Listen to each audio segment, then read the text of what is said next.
second chance. But if we're talking about from a life sentence, then a reduced sentence, how many years the least do you think this guy would get? Was she talking about 30, 30, yeah. 50? 50. So that's No, almost but his he's whole young. life. I mean, it's just like 23 now. Yeah, so if it's 30, so it's going to be like- 53. He's going to be 53. If it's I'm 50, still a then young it's going man, to come be on. 73. So, No, 73. So I thought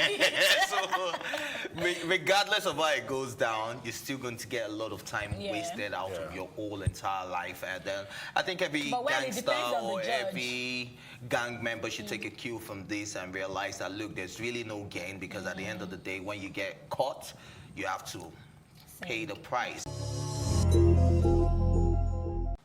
Tonto Dikeh, who is under fire for staging photo that shows her speaking at a conference in Dubai. The actress is presently in Dubai and attended a networking event at Model University alongside some of her friends and other attendees. Now, the gist is she went on to share photos of herself presenting at the networking event, but a closer look at the photo indicates that Tonto Dikeh was actually presenting to empty chairs. Sigh. Because I don't know what to believe. After the story came out, she shared photos of her. I mean, they presented to her a certificate of attendance. And the school acknowledged that she came to share her experience. So now No, one person said, thank you, Tonto Dikeh, for your experience. And it looked like they were having a one-on-one chat for sharing your experience. So, but it was on the school's page. Yeah, nobody's disputing the fact that she was at that event, but was she part of the speakers? That's what we need to know. Well, from the way I saw the post, it felt like she was part of the speakers. But that's not even to say that surely she was part of the speakers. Yeah, because I mean, there's what we call damage control. You know what I mean? What if after all this, she just went to talk to somebody that you guys need to do this for me? What if? Well, basically, I'm just wondering why a lot of people are taking this personal, because I saw like 3 other people that were that took the same picture and the chairs looked empty as well. Then I saw the one they compared a picture with, and you could tell that a lot of people attended this event, and then so how come she had empty chairs? So it's really confusing. And then knowing Tonto Dikeh, should have probably said something, but right now she's just putting post out there to just, but she's not saying it like, oh guys, come on, I was there, this was what happened. The Tonto we know will come out to explain, you understand, but she's not saying anything. She's just well, maybe she's just waiting for the right time. No, not like the right time, but she's just waiting till she makes a vlog. You know, she has a vlog here. She just probably wants to make a video then, and then so people will come and watch. You know, Tonto likes attention, and she would do anything to just chase clout and all of that. So maybe she's just keeping her cool till she's ready to drop the video. Then everybody will now want to go and watch. What's your take on this stuff? I don't even know why this is a topic for discussion in the first place. Tonto lives for the drama. She creates drama, and she relishes the drama. It's possible maybe there was an audio conference. She did something. It was audio. I don't mean audio like audio fugazi, like really maybe an audio conference. She gave a speech that she sent over for them to play or something. But she was there. She was actually there. She was in Dubai. She was I don't understand what the pressure is. Is Tonto going through like midlife crisis? You know, because she's trying to stay relevant. I think that's. I think she's just trying to prove a point that, well, I'm so relevant. To everybody, especially when if you are relevant, you don't need to prove nothing. People will acknowledge your relevance, and so she's trying too hard, and I don't know what it is. I don't know if it's an oversized ego or a lack of it, because when you begin to find yourself do things just to impress and prove a point to people, something it's a deeper issue. To me, I think it's than what we complex. see. Yeah. That's what I'm saying. It's a deeper issue than what we see. Something is going on internally that nobody is privy to, and so again, it could be a case of midlife crisis, and because she's so caught up in this drama setting, she just has to find a way to always create drama and keep the focus on her. Okay, so but imagine everyone keeps referring to Beniak as a TV personality, and they never see you on TV. Obviously, you want to create. How did I become a TV personality if I've never been on TV? Exactly. No. That's not the case in Tonto. We call her an actress, but when was the last time you saw Tonto Dikeh in any movie? Yeah, but do you understand? Like, so she's trying to stay relevant because what she's known for, she's not relevant in that scene anymore. So this is the only way she can stay. You're saying she's lost her relevance as an actor? Yes. Of course. Yeah, but she's acting on the bigger stage right now, the world stage, and so she's got to create drama. I mean, all the world is a stage, so she's creating her own drama. No, she's the producer and director of her own life drama on this grand stage. I'll call her a realist because she's on a reality stage right now. Yeah. So, but I honestly think she needs to get herself together and channel her energy into maybe making a movie or doing something instead of creating all those dramas. And then it's also been rumored that she's still in Dubai because of the ongoing case, because of the fight and all of that. Her passport was seized and all of that. But she came out to debunk that. So let's see how it goes. I really can't wait for her to get back to Nigeria so she would drop a video and explain all these things. Because why is she still in Dubai? Everybody's back. They all went for the One Fest stuff, but that's a choice anyway. Yeah, a lot of people stay back. But if you have a job, if you have something you're doing in Nigeria, then you should be back because all the actresses and actors and all the musicians, they're all back because they have stuff. They should get a 6 months Dubai visa. Yeah, well, maybe. We don't know. Okay. We don't know about that because if it's not a 6 months, then as a tourist, it doesn't exceed a month, 4 weeks, and so. But did she get like? And it's been more than 4 weeks, hasn't it? I bet you enjoyed every beat of the show. Don't forget to subscribe to Plus TV Africa on all social media platforms. You can also catch the crew and I live Monday to Friday, 10:30 a.m. and 4:30 p.m. on Star Times channel 308 and 528 as we analyze every move in the world of entertainment. My name is Nimi Adekombi. Have a blessed weekend.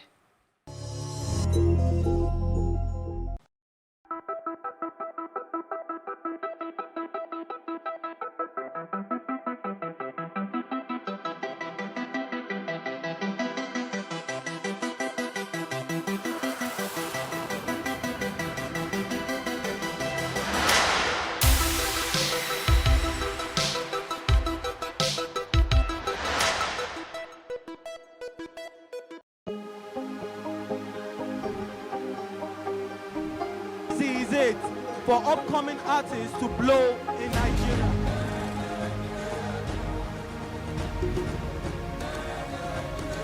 Welcome to Plus Trending. I am Buki November, your host, saying thank you for joining us on today's episode. Welcome back. It's tea time on Plus TV Africa. Practice makes perfect. I'm not perfect yet, but I'm a lot better than I used to be. He's a king. He's entitled to marry 100 if he wants to.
Plus TV Africa News at this hour.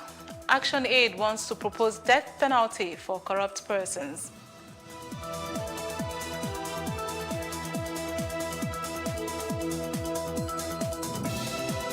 And Zimbabwean authorities arrest wife of Vice President Constantino for money laundering.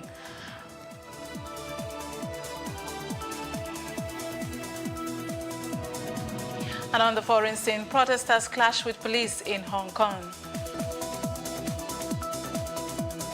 Many thanks for joining us on News on the Hour on Plus TV Africa. Here are the stories making the headlines, and I am Amaka Okoye.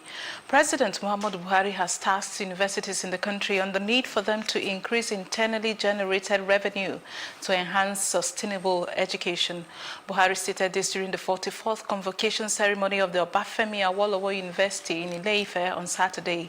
The president, who was represented by the Deputy Executive Secretary, National Universities Commission, Dr. Suleiman Rahman Yusuf, Yusuf said that the present administration has contributed a lot in the area of education. According to him, the future of Nigeria lies in the mode and quality of education provided to the teeming citizenry, especially the youth, as they are the nation's future. While reiterating that governments alone could not do it, he noted that in most developed countries, universities supported their governments in the funding of education. He further urged universities to be up and doing in contributing their quota to the efforts in diversifying the nation's economy and creating opportunity for economic growth. Similarly, the United Nations has condemned the recent killing of 4 aid workers by Boko Haram terrorists in Borno State. UN Humanitarian Coordinator in Nigeria, Edward Cullen, condemned the tragic incident and sympathized with the families and friends of the slain workers. He also called for the immediate release of Grace Taku, the only woman he said was in the Action Against Hunger team. Now, the Oyo State Police Command has arrested 4 members of the proscribed National Union of Road Transport Workers in Ibadan, the state capital, for instigating violence in a bid to take over some motor parks in the city. It was learned that there was panic at the Iwo Road interchange area of Ibadan as some members of the proscribed transport union in the state on Friday attempted to invade the parks. The Commissioner of Police in Oyo State, Shino Olukolu, said his men swung into action immediately to forestall breakdown of law and order. The CP, who urged the transport union members in the state to be law-abiding, said that the command would not tolerate any acts of violence and criminality that could upset the peace of the public. He said that the 4 suspects that were arrested in connection with the incident would be prosecuted to serve as a deterrent to others. Now, the Karaye Emirates Council in Kano State has dismissed District Head of Kiru, Alhaji Ibrahim Hamza, and that of Rimingado, Alhaji Shehu Muhammad, for disloyalty. The council made the resolution during its second meeting presided over by the Emir of Karaye, Dr. Ibrahim Abubakar II, at his palace in Karaye. This was contained in a statement by the Information Officer of Karaye Emirate Council, Haruna Gunduwawa, on Sunday in Kano. The council has also approved the appointment of Awalu Ahmad as district head of Rimingado, Magajin Rapin Karaye as district head of Kiru, and Alaji Garba as Dammadamjin Karaye, he said. The council congratulated the new district heads and prayed for Allah's guidance in the course of discharging their duties. Away from that story now, Governor Yahaya Bello of Kogi on Sunday inaugurated micro-facilities valued at 500 million naira under the World Bank Community and Social Development Project. The projects are situated across the 3 senatorial districts of the state. Bello commenced the project's inauguration with a completed cottage hospital and 2 motorized boreholes at Anyava and Agasa Ovete communities in Okene local government area. He also performed the foundation-laying ceremony of a skills acquisition center at Okene Community Secondary School in Anyava. Represented by Director General, Government House Administration, Shaibu Oricha, the governor lauded the partnership between the World Bank and the state government, valued at 500 million naira, to provide basic social amenities to rural communities across the state. Moving on, the Action Aid has called on federal lawmakers to prescribe the death penalty for corrupt persons instead of its proposed clause recommending same in the controversial hate speech bill. The country director of the Action Aid, NLB, made this call in Abuja as the civil society organization joined other stakeholders on a walk against corruption, saying corruption has deprived many Nigerians of the basic needs of life. The over 2-kilometer walk commenced from the Barcelona Hotel in Abuja and ended at the Federal Secretariat complex. As Nigerians, we are tired of living without hospitals. As Nigerians, we are tired of living without good roads. As Nigerians, we are tired of living without transparent government. Today, we are here to join our voices to other members in the world who are sensitive to the issue of corruption. That corruption must not exist in our family. Corruption must not exist in our nation. Corruption must not exist in our churches. Corruption must not exist in our schools. Corruption must not exist in our parliament. And corruption must not exist in our executive. We are standing here today because many women are dying in our hospitals. They are dying in our homes because because of the poor health care. We are standing here because so many young Nigerians are in the universities without allowances. We are standing here today because somebody is standing on the scholarships.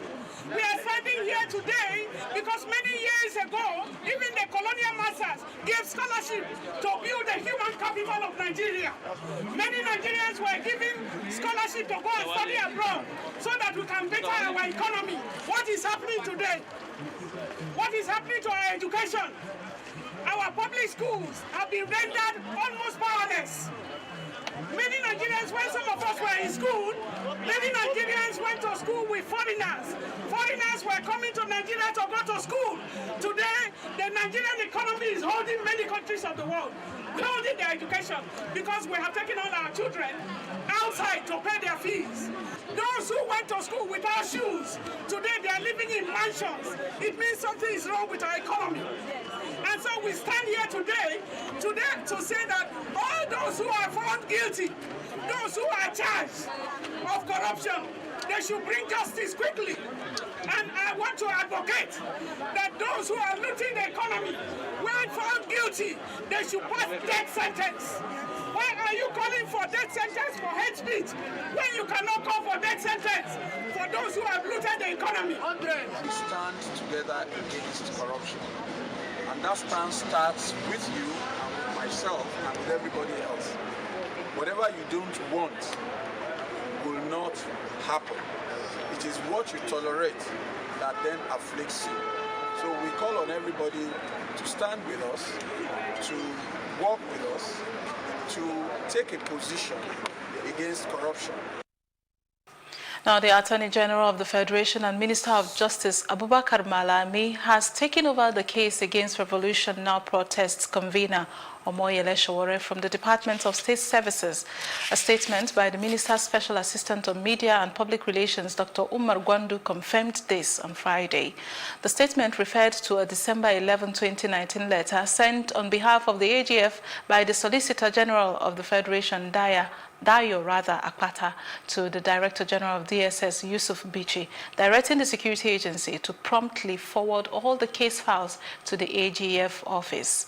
Now, the letter by Akpata, who doubles as the Permanent Secretary, Federal Ministry of Justice, was a response to yet another September 9, 2019 letter sent to the AGF. The letter requested the Director to promptly forward all the case files in respect of Omoyele Sowore to the Office of the Attorney General of the Federation and Minister of Justice.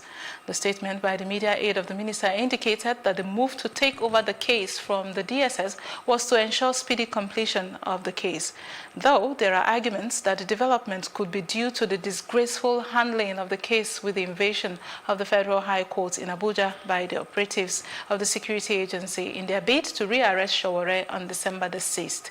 Malami has said on Wednesday that the federal government was investigating the incident.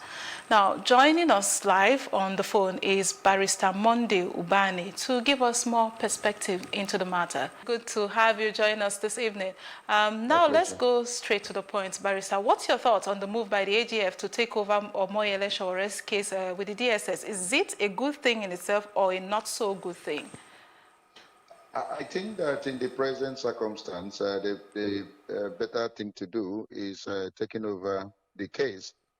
The Constitution bestows upon the Attorney General the power to initiate, to discontinue, or even take over any case that is being handled by any of the agencies of the government. And in doing that, they may likely review the case in its entirety and probably come to a conclusion whether they should continue with the proceeding or discontinue, because the power to enter nolle prosequi is given to the Attorney General. He can enter nolle, and when he enters nolle, it means that the matter cannot in any way proceed. But if he wants to proceed, he has to examine the evidence already gathered by the agency, the DSS. If it is sufficient enough to proceed with the trial process, of course, they want to go ahead with it. But I think more importantly is there is embarrassment that has been caused by the action of the DSS in invading the courtroom where proceeding was going on. And that has actually attracted a lot of remarks, not too favorable remarks against the act of federal government and to save the government from this embarrassment. And I think that the Attorney General is taking over this case in order to stave off the embarrassment. Okay. Now, considering the provisions of the law, sir, what could necessitate the AGF to take over any case, not just this one in particular? There is no specific reason the Constitution gives to the Attorney General. As I said earlier, he's the chief law officer of the Federation. Any agency that starts any case does it on behalf of the Attorney General. Any agency that wants to publicly continue with any case also does it at the instance of the Attorney General. So if the Attorney General takes over any case, that he may not be able to decipher the motive. After all, the law did not in any way specify any reason whatsoever for taking over, but they can take over because in the first instance, you initiated the case on their behalf, so the law allows them to do that. So I don't know the reason why they want to take over now, but some people have given meaning to it, that it could be as a result of the embarrassing posture put up by the DSS with regards to the incident of last Friday. All right, having said that, Barrister, there are also suspicions, in some quarters and by some analysts, actually, that this plan to take over the case might lead to sweeping it under the carpet. Do you agree? Well, I don't think that using the word sweeping under the carpet would be the right word. For me, what Sowore is charged is a very serious offense. But looking at the evidence, the proof of evidence, there is nothing linking him with the allegation of treason and treasonable felony. And then all those issues of even money laundering, that money was from his one account to another account of his, and then you now tell me to be money laundering and all that. So I don't know how they can succeed in proving that case. So maybe to save the embarrassment, the Attorney General may have taken over this case in order to review and probably enter knowledge, in order to save the federal government from embarrassment. But if they decide to proceed with this case at the expense of the treasury of the federal government that belongs to you and I, and do not succeed in securing conviction, it's going to be the highest embarrassment ever to be caused to the federal government, because there's no need of proceeding and wasting taxpayers' money when you don't have any proof. I heard that they are even going back again in order to interview Sowore, in order to extract a confessional statement. I don't understand that. For you have kept this man for 140-something days in your detention, and you have not been able to get any evidence. And court has granted him bail. Instead of you releasing him on bail, you came back again to court in order to embarrass the judge, asking the judge. Because that attitude was, how dare you grant this man bail? That is actually what they displayed in court by trying to tell the judge that she had no right to have granted him bail. Meanwhile, you cannot come forward to produce evidence to prosecute him. Why are they interested in keeping him in detention when the court has not actually convicted him, and they are not interested anymore in going ahead with the prosecution? The man is ready for the prosecution. Oh, yeah, produce evidence in order to convict him. You are still looking for evidence, and that is actually a wrong attitude and something we should deprecate and say it's not something we should allow under democracy. Thank you so very much, Barrister Ubani, as always, and for sharing your thoughts on the matter. My pleasure. All right. Moving on, the House of Representatives is calling for the alteration of Nigeria's constitution to ensure ministerial portfolios are attached to the ministerial nominee names submitted by Nigerian presidents in the future. The House says this will ensure the process is thorough and screened nominees are adequately examined on their areas of strength during the confirmation exercise. The bill is also expected to provide a timeline for the submission of the names of ministerial nominees or commissioners by presidents or governors. In this amendment, I am proposing 21 days for elected presidents and elected governors to submit their list of ministerial nominees and commissioners to the legislative arm. And again, most times when they submit, after waiting for 6-7 months, Mr. Speaker, they brought these names without portfolios. And without portfolios, the last time we can realize what happened in Nigeria, where the Senate of the Federal Republic of Nigeria have to confirm 43 ministerial nominees within 7 days. And the story out there is that the legislature is an appendage of the executive. They are called the Bow and Go legislature. They are called Party Supreme legislature. They are called nepotistic legislature. Mr. Speaker, that is why it is very necessary, because I know all over the world, the best practice that is applicable all over the world is for nominees to be presented to the legislature for screening with the attached portfolio, so that you can have the square peg manning the square hole and the round peg manning the round hole. The news will continue after this short break. Please stay with us.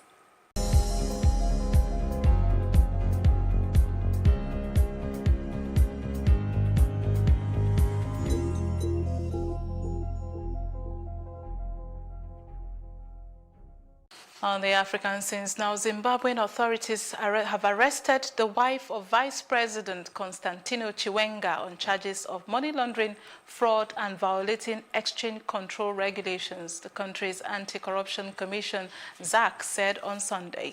Mary Mubaiwa was arrested on Saturday evening and will likely appear in court on Monday, ZAC spokesman John Makamure said. He declined to give any further details on the matter. Appointed by President Emerson Mnangagwa this year, ZAC is under pressure to show that it can tackle high-level graft, which watchdog Transparency International estimates is costing the country $1 billion annually. Now, Turkey moved closer to military support for Libya's internationally recognized government late on Saturday when a bilateral deal was sent to parliament that includes provisions for launching a quick reaction force if requested by Tripoli.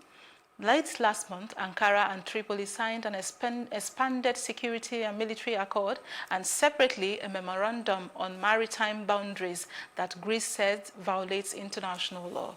While the maritime accord has been sent to the United Nations for approval, the military deal has been presented to Turkey's parliament. Parliament will enter it into force after approval, Foreign Minister Mevlut Cavusoglu said on Sunday. Now, that's it on the African scenes, and coming up next is the foreign news.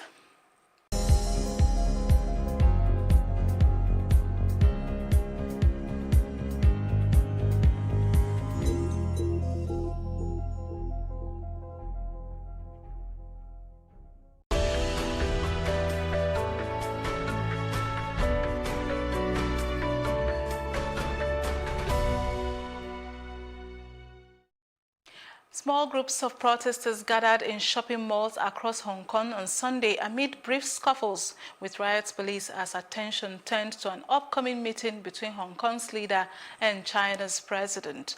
Hong Kong leader Carrie Lam is scheduled to meet Chinese leader Xi Jinping in Beijing on Monday. Some observers said the visit could yield fresh directives, including a possible cabinet reshuffle. Lam, however, appeared to play that down before she left, saying the first task will be to curb violence and restore peace and order.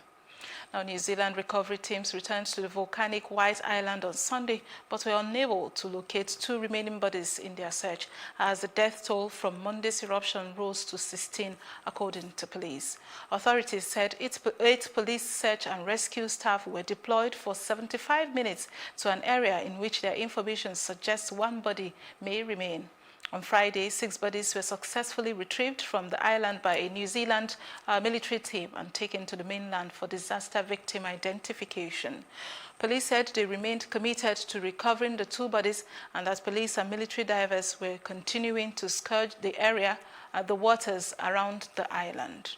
Still on the foreign scene, Prime Minister Boris Johnson plans to run a revolutionary government by sacking ministers, merging ministries, and replacing civil servants with external experts, the Sunday Times newspaper reported. The newspaper cited sources as saying Johnson, who won a commanding majority in Thursday's election, could sack up to 1/3 of his top team of ministers to focus work on providing for traditionally Labour-supporting voters in northern and central England who backed his Conservatives. He said the Brexit ministry would be abolished on January the 31st when Johnson has promised that Britain will leave the European Union and that he would set up a department for borders and immigration separate from the Home Office or Interior Ministry and merge the Trade Ministry with the Business Department. And that's it on the foreign scenes at this hour. Coming up next is the business news.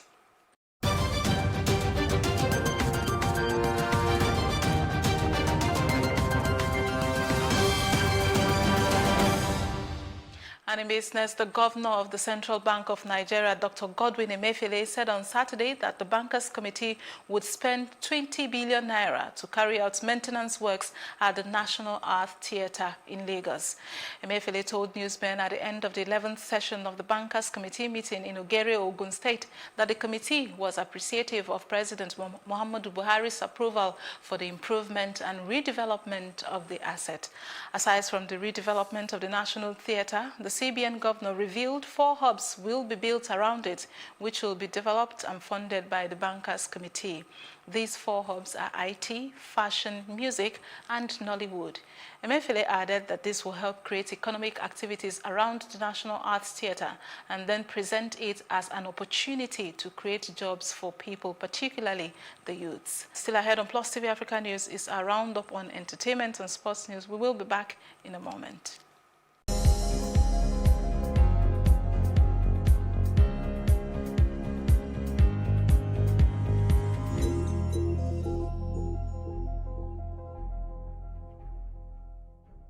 Mona Lisa is all about me. It's all about you. It's all about our stories. The stories that never get told, but ought to. Whereby water transportation does not make financial sense, it makes economic sense. I was there for 2.5 hours on the floor. Nobody attended to me. If we don't take care of the poor will take care of us. It's about getting at the root of things and hearing from the horse's mouth. We have 15 public hospitals to make them affordable. In the whole of Africa, we are bigger. You know, Nigeria, we sleep, eat, dream, fashion. Those with the financial backing don't see fashion as an investment, which makes no sense. If they do it for free, they won't have money for the next case. Mona Lisa is about real life and real lives, yours and mine. Make a date with Mona Lisa, and together, let's ensure that the important stories get told.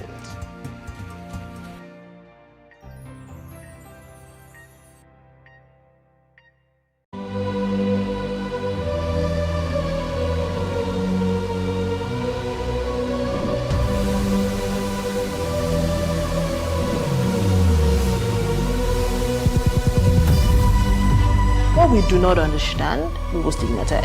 What you can see is the remaining of the tanker that exploded. The suspect equally confessed.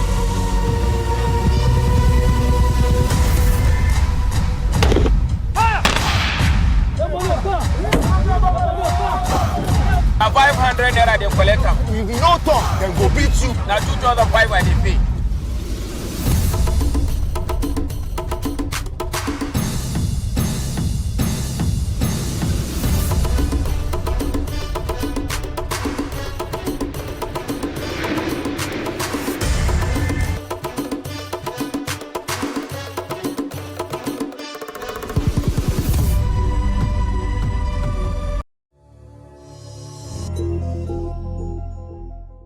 And in entertainment, 23-year-old Jamaican Toni Ann Singh was crowned Miss World 2019 on Saturday and said she wanted to use her title to work for sustainable change for women and their children.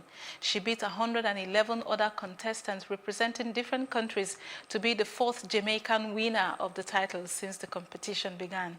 The 2019 Miss World contest was held in London.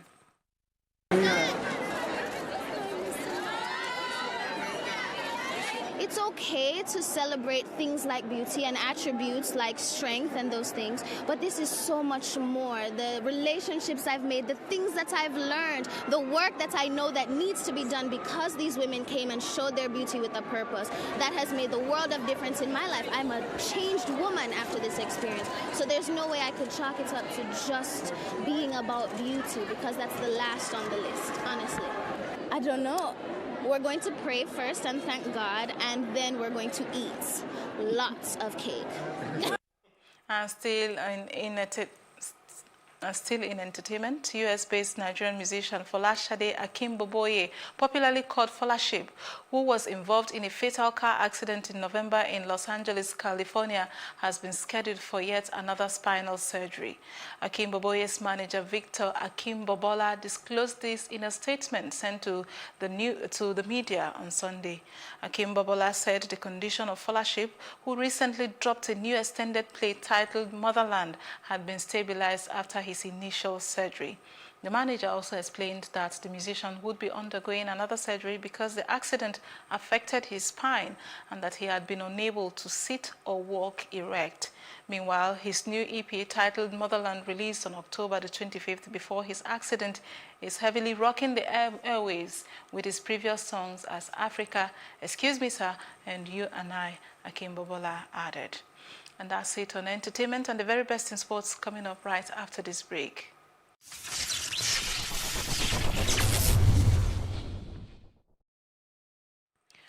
And in sports, the Nigerian nightmare Kamaru Usman has retained his UFC welterweight championship with a fifth-round stoppage of American Colby Covington at the UFC 245 in Las Vegas.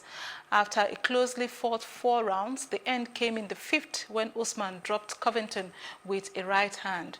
Covington got to his feet, but Usman dropped him again with another right hand and closed in with a flurry of hammer fist on the ground before referee Mark Goddard stepped in to call it a TKO. Usman has now won 14 MMA fights in a row, including 11 straight in the UFC, which is the 3rd longest current winning streak in the promotion. The 32-year-old is one of just 4 fighters to start a UFC career at 11-0 or better. And still in sports, Sergio Ismail from Cross River State has won the maiden Ikogosi 10-kilometer road race with a time of 30 minutes 45 seconds. The road race kicked off from Aramoko, Ekiti and terminated at the Ikogosi Warm Springs Resort. Shehu Muazu from Nigeria Customs in Plateau State emerged second, while in the female category, Rose Akuzo, also from Plateau State, was the top finisher, winning with a time of 48 minutes 41 seconds. The race was graced by over 2,000 runners from different states of the Federation, where many of the athletes urged for government intervention in providing equipment to encourage youth in long-distance races. The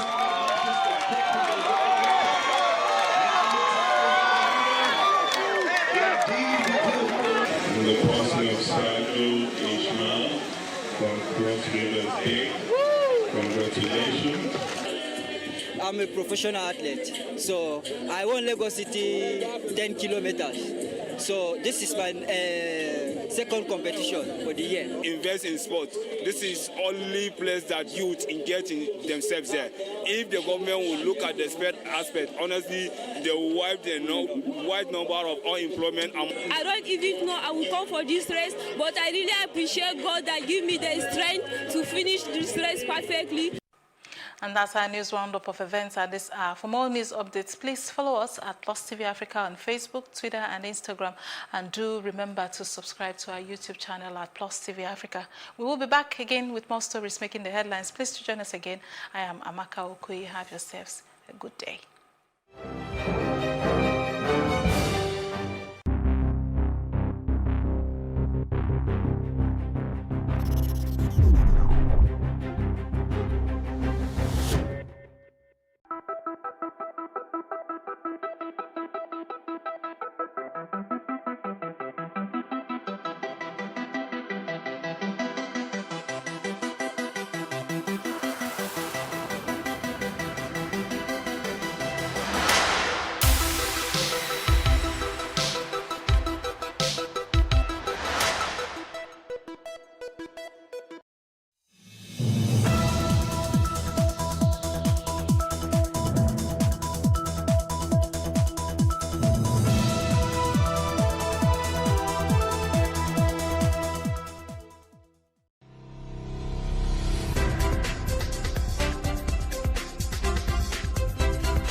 Hello and welcome to another episode of Ladies Talking Business. If it's your first time watching, we help break business terms to its simplest form and give you tips on ways to help grow your business. In the studio with me today is Janet Adetu, a certified executive business coach with expertise in corporate protocol, professional image and leadership development. Today she will be sharing with us the need for customer centricity in running a successful business.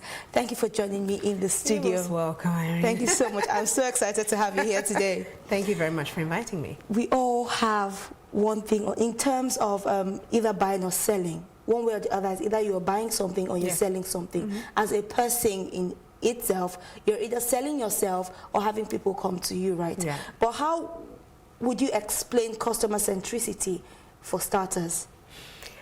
Okay, that sounds like a big word to people out there. So let me just, just break it down into, layman's terms. Basically, for every organization that's in business, I would say they do need to have some element of customer, centricity, in the sense that you must be customer centric. You must have empathy for your customer.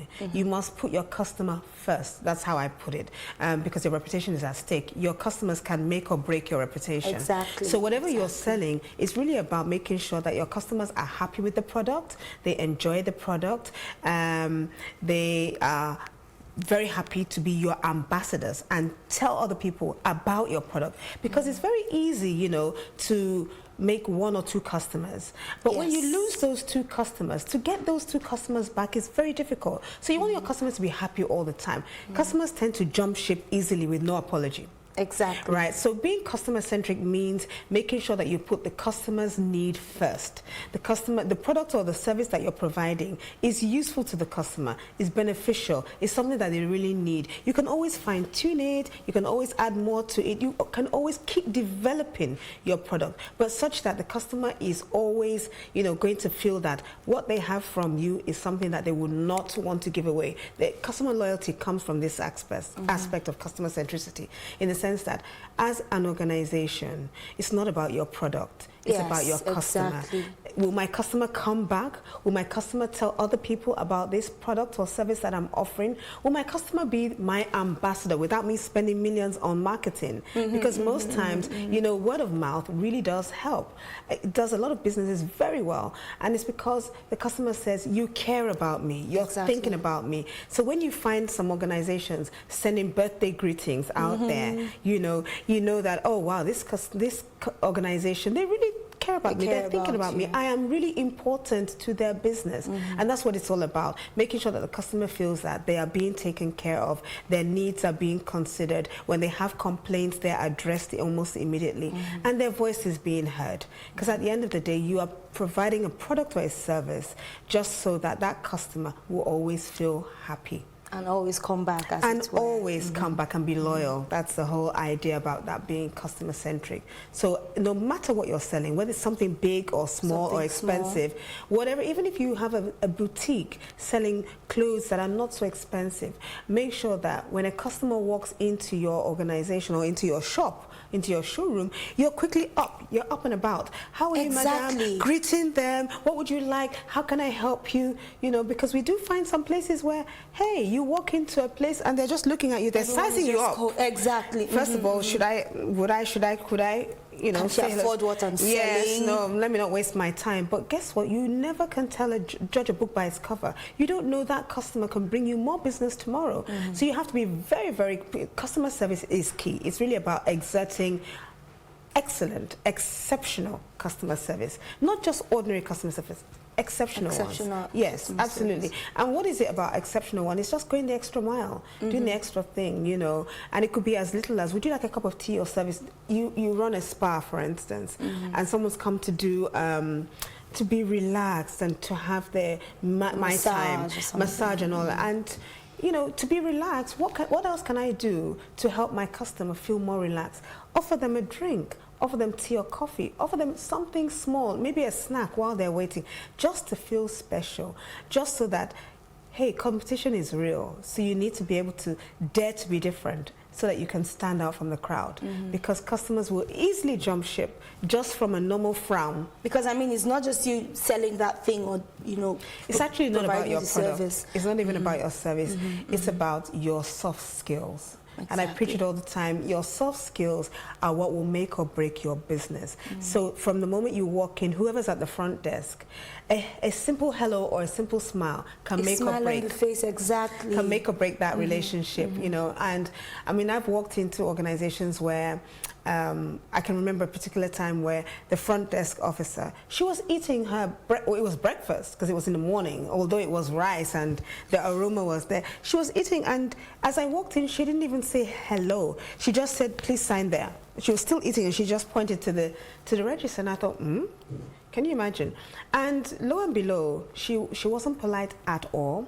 As soon as I finished writing my name, she threw the tag at me and just said I should take a seat. So you can imagine, did I go back there again to do business? Absolutely No not. way. So it was, and you see, customer centricity really starts from the moment you step through the gates of an organization, from the security man to the front desk officer, before you even see the person that you are actually going to see. And that's why I say to management, it's very key. Your front desk officer can kill your business. Exactly, it's very important. And you don't know, the person could be coming to do $1 Naira business, $1 million business. You can never tell from the person just by looking at them, and therefore soft skills are extremely essential if you want to put your customer first. It's all about empathy, you know, it's all about self-awareness, it's about self-discipline, and it's more key to reputation management for the organization. All right, and then we know that here in Nigeria, how well do you think we're emphasizing enough on how we take care of our customers?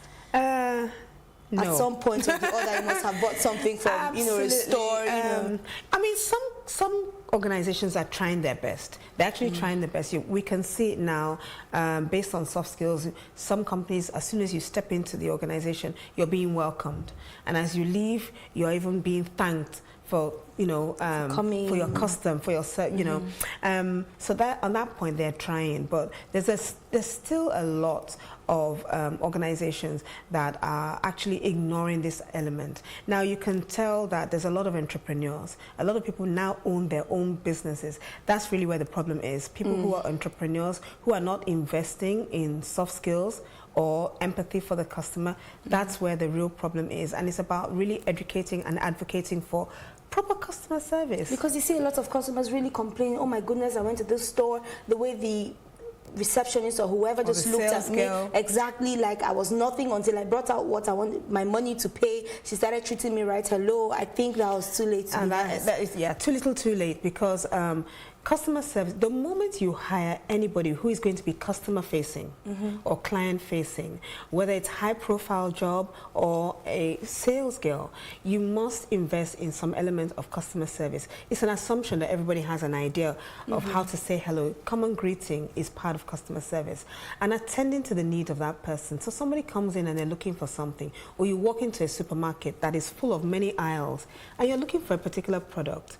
The people who are on the sales floor should know where every item is. It's part of customer service. I've walked into a supermarket as well, and I asked for something, and the person said they don't know where it is, and yet they work there. You see, now that and you again make efforts to find what it was. Even if you don't know where the place is, or maybe you're new in the organization, because that can happen.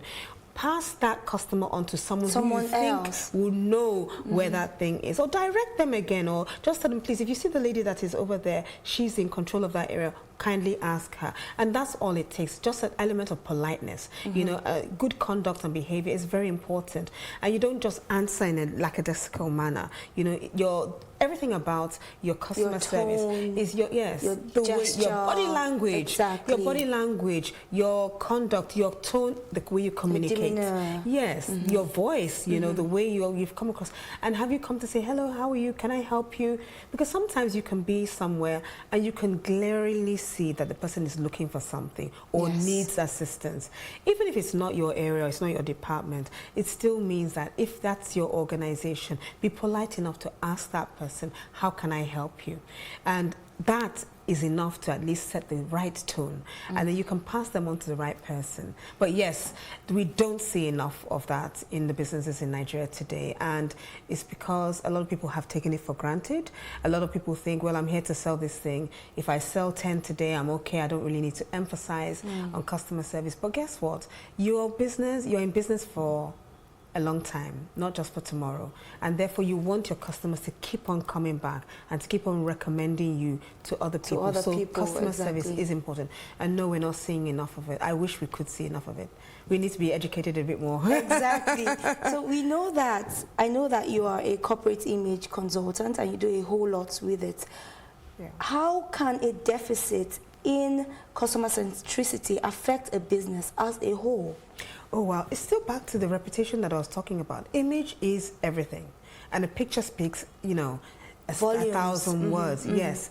But, you know, when there's no customer centricity, you're killing your organization immediately. I said initially that this competition is real. So you're not the only one that is in this business. There are a whole lot of people. But why do I want to come to you? Why am I geared towards you? Maybe in the past you have done something, or maybe you're the first person that I walked into that place to say, I like this, and I liked what I saw, and I'm coming back. But you can imagine if you're the first person that I'm approaching about this particular service or product that I'm looking for, and you frowned at me, and you didn't smile, and you didn't attend to me at all. Your insolence, possibly. The first thing I'm going to say is not about you. I'm going to talk about the company. I'm going to say, oh my gosh, no. The reputation is bad, and that's the image that you're killing already. And lots of businesses are suffering from this just because of that little 1 minute of soft skill. Hello, good afternoon. How can I help you? That kind of thing. And the image is dented, and sometimes, you know, they say first impressions go a long way. Exactly. And it takes seconds to make that first impression. So if I walk into your organization and I don't see anything related to any kind of element of politeness, and I walk out, it's going to take me a long while for me to regain trust in you. Chances are I'm not coming back. I'm actually going to go to another organization. So definitely the image is killed, and you know, there's a saying from Warren Buffett that says it can take you 20 years to build a reputation, to build your business, and it can take you 2 minutes to kill it. All right, then we know that we've seen lots of people going into customer service, customer care training, but then it's not necessarily really translating to the way they relate with customers when they see them. Some people will tell you, oh, I'm not in the mood. I can't smile if I'm not in the mood. Yeah, well, you're right. And there are tons and tons of trainings out there. What is that training geared towards? What is the objective of the training? I really believe when it comes to customer service, it's a practical, interactive training. It's not about theory. It's not about this is this and this is that and everything is writing. It needs practicality. It needs case studies. It needs real life examples. You need to be put in a position whereby if a customer comes into your organization and is extremely angry, and this is a scenario, what would you do? It needs role play. You need to act it out. You need to be able to be in a position where been there, done that, seen it, all right? And that's the only way it can be embedded. And it's not a one-day thing, by the way. When it comes to customer service, it should be consistent. It should be something that you reiterate and, you know, you reinforce. Customer service training is reinforcement, all right? And it's not that they've done the training and they should be able to do it. No, it needs to be, you know, consistently, you know, things need to be in their face all the time. And sometimes you can do a face one-on-one classroom training and support it with videos, support it with more case studies, support it with write-ups, you know, support it with things that you know that these are things happening every day. Yes. Hey, this is our business. This is the same business that we're in. Look at what happens in this company on the basis of this. A bit of research needs to be done as well. But yes, again, you're right. Some people do the training and they just can't be bothered. And that's where really etiquette comes in. It's an attitude thing. Exactly. Attitude is a killer. And you know, with etiquette, it's about appearance, behavior, and conduct and communication. Yes. So when the attitude is wrong, the company has to look inwards. What is making the attitude of our staff bad? What is that? What is it about the morale that is being killed? Is it the environment? Is it what we are offering them? Is it something that there's a bit of conflict? Are they having workplace, you know, conflict? Are they having some issues with each other? Are they having challenges? You have to dig right into it, because when it comes to customer service, as an employee, you also have to be happy. You also have to know about the product that you're selling. You have to have some detailed knowledge about it. And sure, can you buy it before you start thinking about selling it to someone else? All right, and that's it. Some people don't believe in what they're selling or the product that they have. Some people don't believe in it. So it's really about aligning your employees' goals with the goals of the organization to All move right, forward. we'll take a quick break now. When we return, we'll talk about etiquette. Do stay with us. Thank you.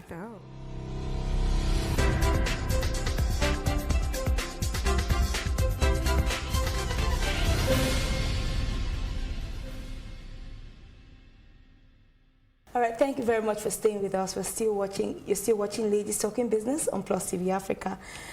Ma'am, let's talk about etiquette for a bit. Now, I know that while I was still in university, I remember one thing my chancellor used to say. He said your skill would take you to a certain position, but your character would keep you there. Putting this in line with etiquette, how well do you think we're embracing this culture in Nigeria, in our society? And that's a good thing, a good question, because incidentally, when I started my business, I started in Nairobi, Kenya, for a number of years, and they were very open to something like this because they felt it would boost them, take them to the next level, and enhance their leadership skills. When I was crossing over to Nigeria, we had two schools of thought. We had the young ones that thought they do not have time for etiquette because they don't understand it, all right? And then we had the older ones that says, yes, yes, yes, we need to inculcate it in our youths, that it's something that is really missing. So it's like that. And so when I started here, I realized that, look, the word etiquette, actually, I play down on it in business. I call it protocol, because I think people look at it as a bourgeoisie word. People think that it is only for the rich and the famous. People think that it's got nothing to do with them and it's for a certain category of people. And people also think it's like trying to make them be what they are not. No, no, no, no, no, it is not. It is really about those skills, profitable, beneficial, purposeful, all right, skills that are used, interpersonal skills that are used to take you to the next level. There's skills that will help you maneuver around situations that seem to be challenging. And this seems to be one thing that people don't really understand. No, they don't understand the importance of ensuring is about. So I'll start with manners. Manners is the right thing to do at the right time. I see you in the morning, I should say good morning. That's manners. I see you in the afternoon, I should say good afternoon. Or in the evening, you know, I should greet you because I'm just seeing you for the first time that day. Etiquette really is how do I greet? How you do it. How do I greet? And sometimes, well, many times actually, it's influenced by culture and religion. So if I'm in Asia, there's a way I will greet you. If I'm in Africa, there is a way I will greet you. And if I'm in any other part of the world, there is a way I will greet you. So it's based on the geographical location, the culture, and the religion as well. Protocol is when. So manners, etiquette, and protocol go together. So should I greet you now, or should I greet you 5 hours later? The protocol means I ought to greet you now as I'm seeing you. As we sit at the table and we want to eat, the protocol is take your napkin, place it on your lap, all right? Pick up your cutlery and start eating. All right? So that's the protocol. The etiquette is how do I start eating? Do I eat with my knife and fork? Do I eat with chopsticks? Or do I eat with my hand? And of course, the manners is making sure you eat with your people around you in mind. So don't eat with too many. Don't talk when your mouth is full. All right. So don't lean across the table while you're eating. When you have knife and fork in your hands, don't be wielding it as you're talking or you're gesturing. It's dangerous. All right. So, but you're right again. I wish we could see more. The society, and it's not just locally. Actually, it is global. Unfortunately, globally, there's a lot of rudeness. There's a lot of very bad etiquette. There's a lot of very bad conduct. And when it comes to business, an organization will hire you for your technical skills, but they will fire you for your behavioral skills. Exactly. So poor behavior, you will be fired. Good technical skills are good. But you see, that is why it's very important that you must remember that today, soft skills are the new hard skills. People are not hiring because you had a first class. People are hiring because we want to know, do you actually have leadership potential? Do you work well with other people? Do you have the ability to lead a team, to work with a team? Because it's not just me, myself, and I, you see. And therefore, etiquette means being polite to people, being considerate, being kind, being able to do things together. It's not just about you. And therefore, we try to emphasize it in terms of when it comes to leadership, you must have empathy. You must be able to understand You know, emotional intelligence is key to any leadership. Exactly. Any I was going to come to leader. that. What's the connecting? What's that connection between, you know, etiquette and emotional intelligence? Absolutely. A good leader should always have elements of emotional intelligence. You are leading people, so you should be able to be sensitive to how you come across to them and how they come across to you. When you say something, how does it? Be thoughtful about how did that land on them. Was I a bit too harsh, or did I really take consideration about my words? Then you walk in, you see one of your staff who's just had a baby, and you know that she's got a young child, and you're thinking, oh my gosh, you know what? I think it's time. I think you, because of your baby, let me consider, for you to be productive and not think about your baby all day long, I need to make things more conducive for you. So I think you should come in at a certain time and leave at a certain time. And that time you're there, you're most productive. But if I keep you in the office till 6, 7, 8 p.m. and I know you had a newborn baby, you're not going to be productive at all. And that means I, as a leader, must be sensitive to my circumstances and to people that I'm leading. And it's very important. It's about self-awareness. It's about self-discipline.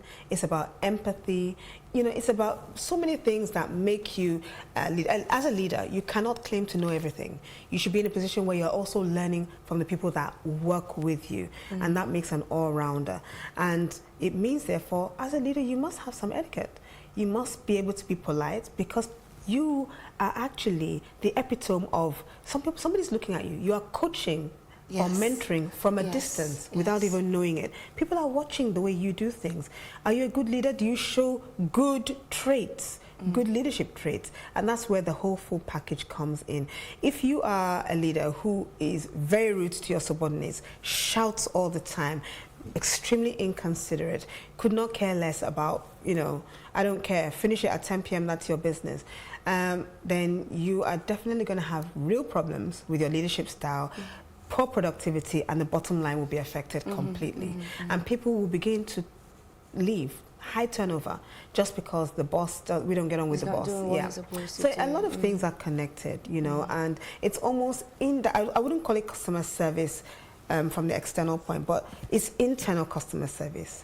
Am I polite to the people that I work with? Because it's going to translate to the customers themselves. Absolutely, absolutely. All right, finally, because of time. Do you need to go to a school to learn all of these things, or you can pick it up from the environment? You mean etiquette itself? Yes.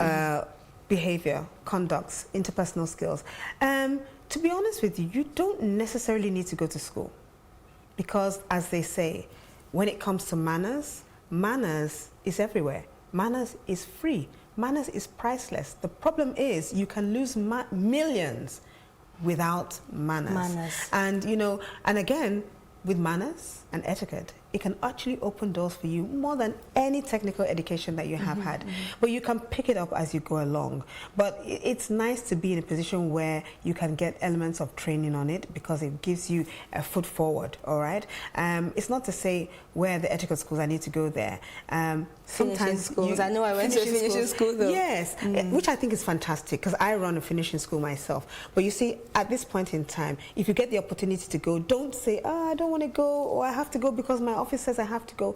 Every learning experience is important. Knowledge is power. Whenever you find yourself in a position where you're learning something new, grab it. You might not need that knowledge now, you might need it later. But yes, it's good to go to a place where you can learn some of these soft skills, because it's an added advantage. It's your panache advantage, I call it.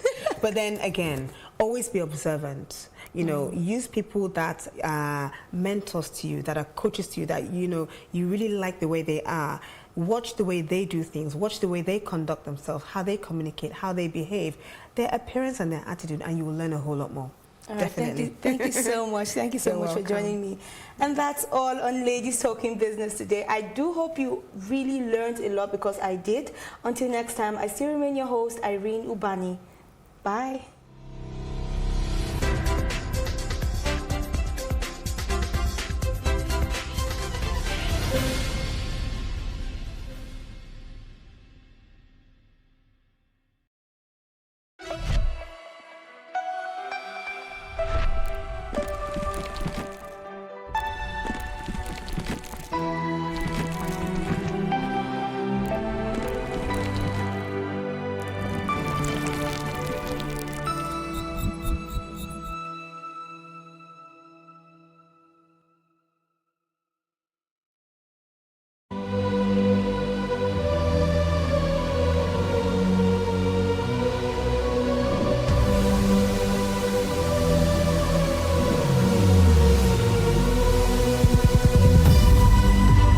What we do not understand, we will stigmatize. What you can see is the remaining of the tanker that exploded. The suspect equally confessed.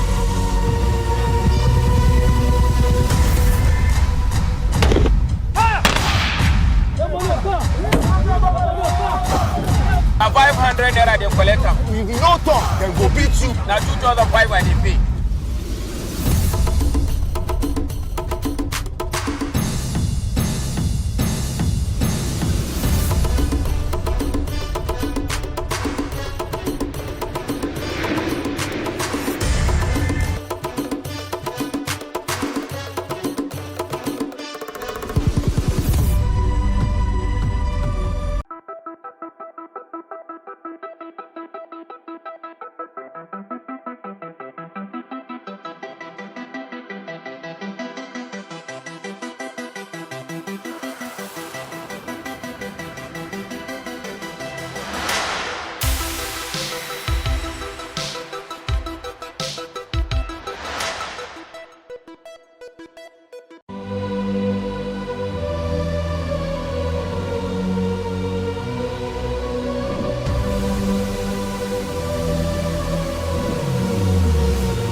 What we do not understand, we will stigmatize.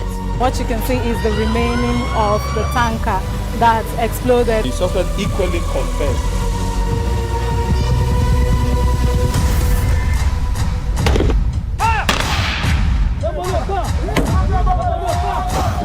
A 500 naira they collect am. You no talk, then go beat you. Now 2,500 they pay.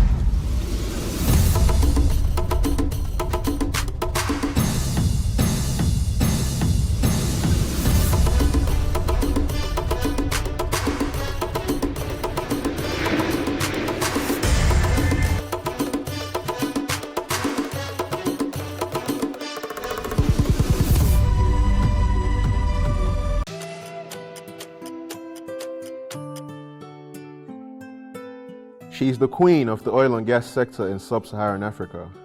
Folorunsho Alakija is one of the richest women in the world. She was born in Ikorodu, Lagos in July 1951.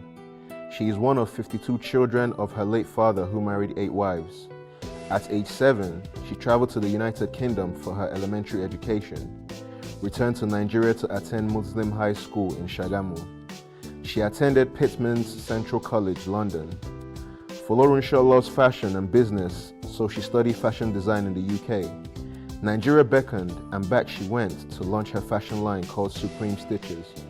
On her return, she won Best Fashion Designer of the Year award. She is a lifelong trustee of the Fashion Designers Association of Nigeria. She married Modukwe Alakija, a lawyer, and they have 4 sons and 2 grandchildren. She got an oil prospecting license in 1993 to drill OPL 216. She is the executive vice chairman of Famfa Oil. Folorunsho is an author, a philanthropist, and owns Rose of Sharon Foundation, which empowers widows and orphans. She briefly displaced Oprah Winfrey as the richest black woman. She reportedly spent about £5 million on her son's destination wedding at the Belhaim Palace. And this is The Mogul in 90 seconds.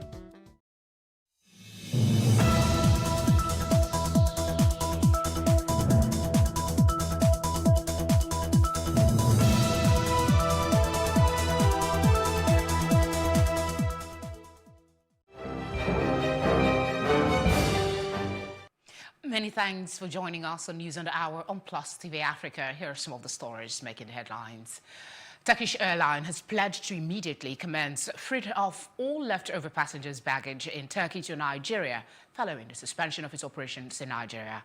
Its General Manager, Public Affairs Nigerian Civil Aviation Authority, Sam Adurogboye, stated this in a statement on Sunday in Lagos.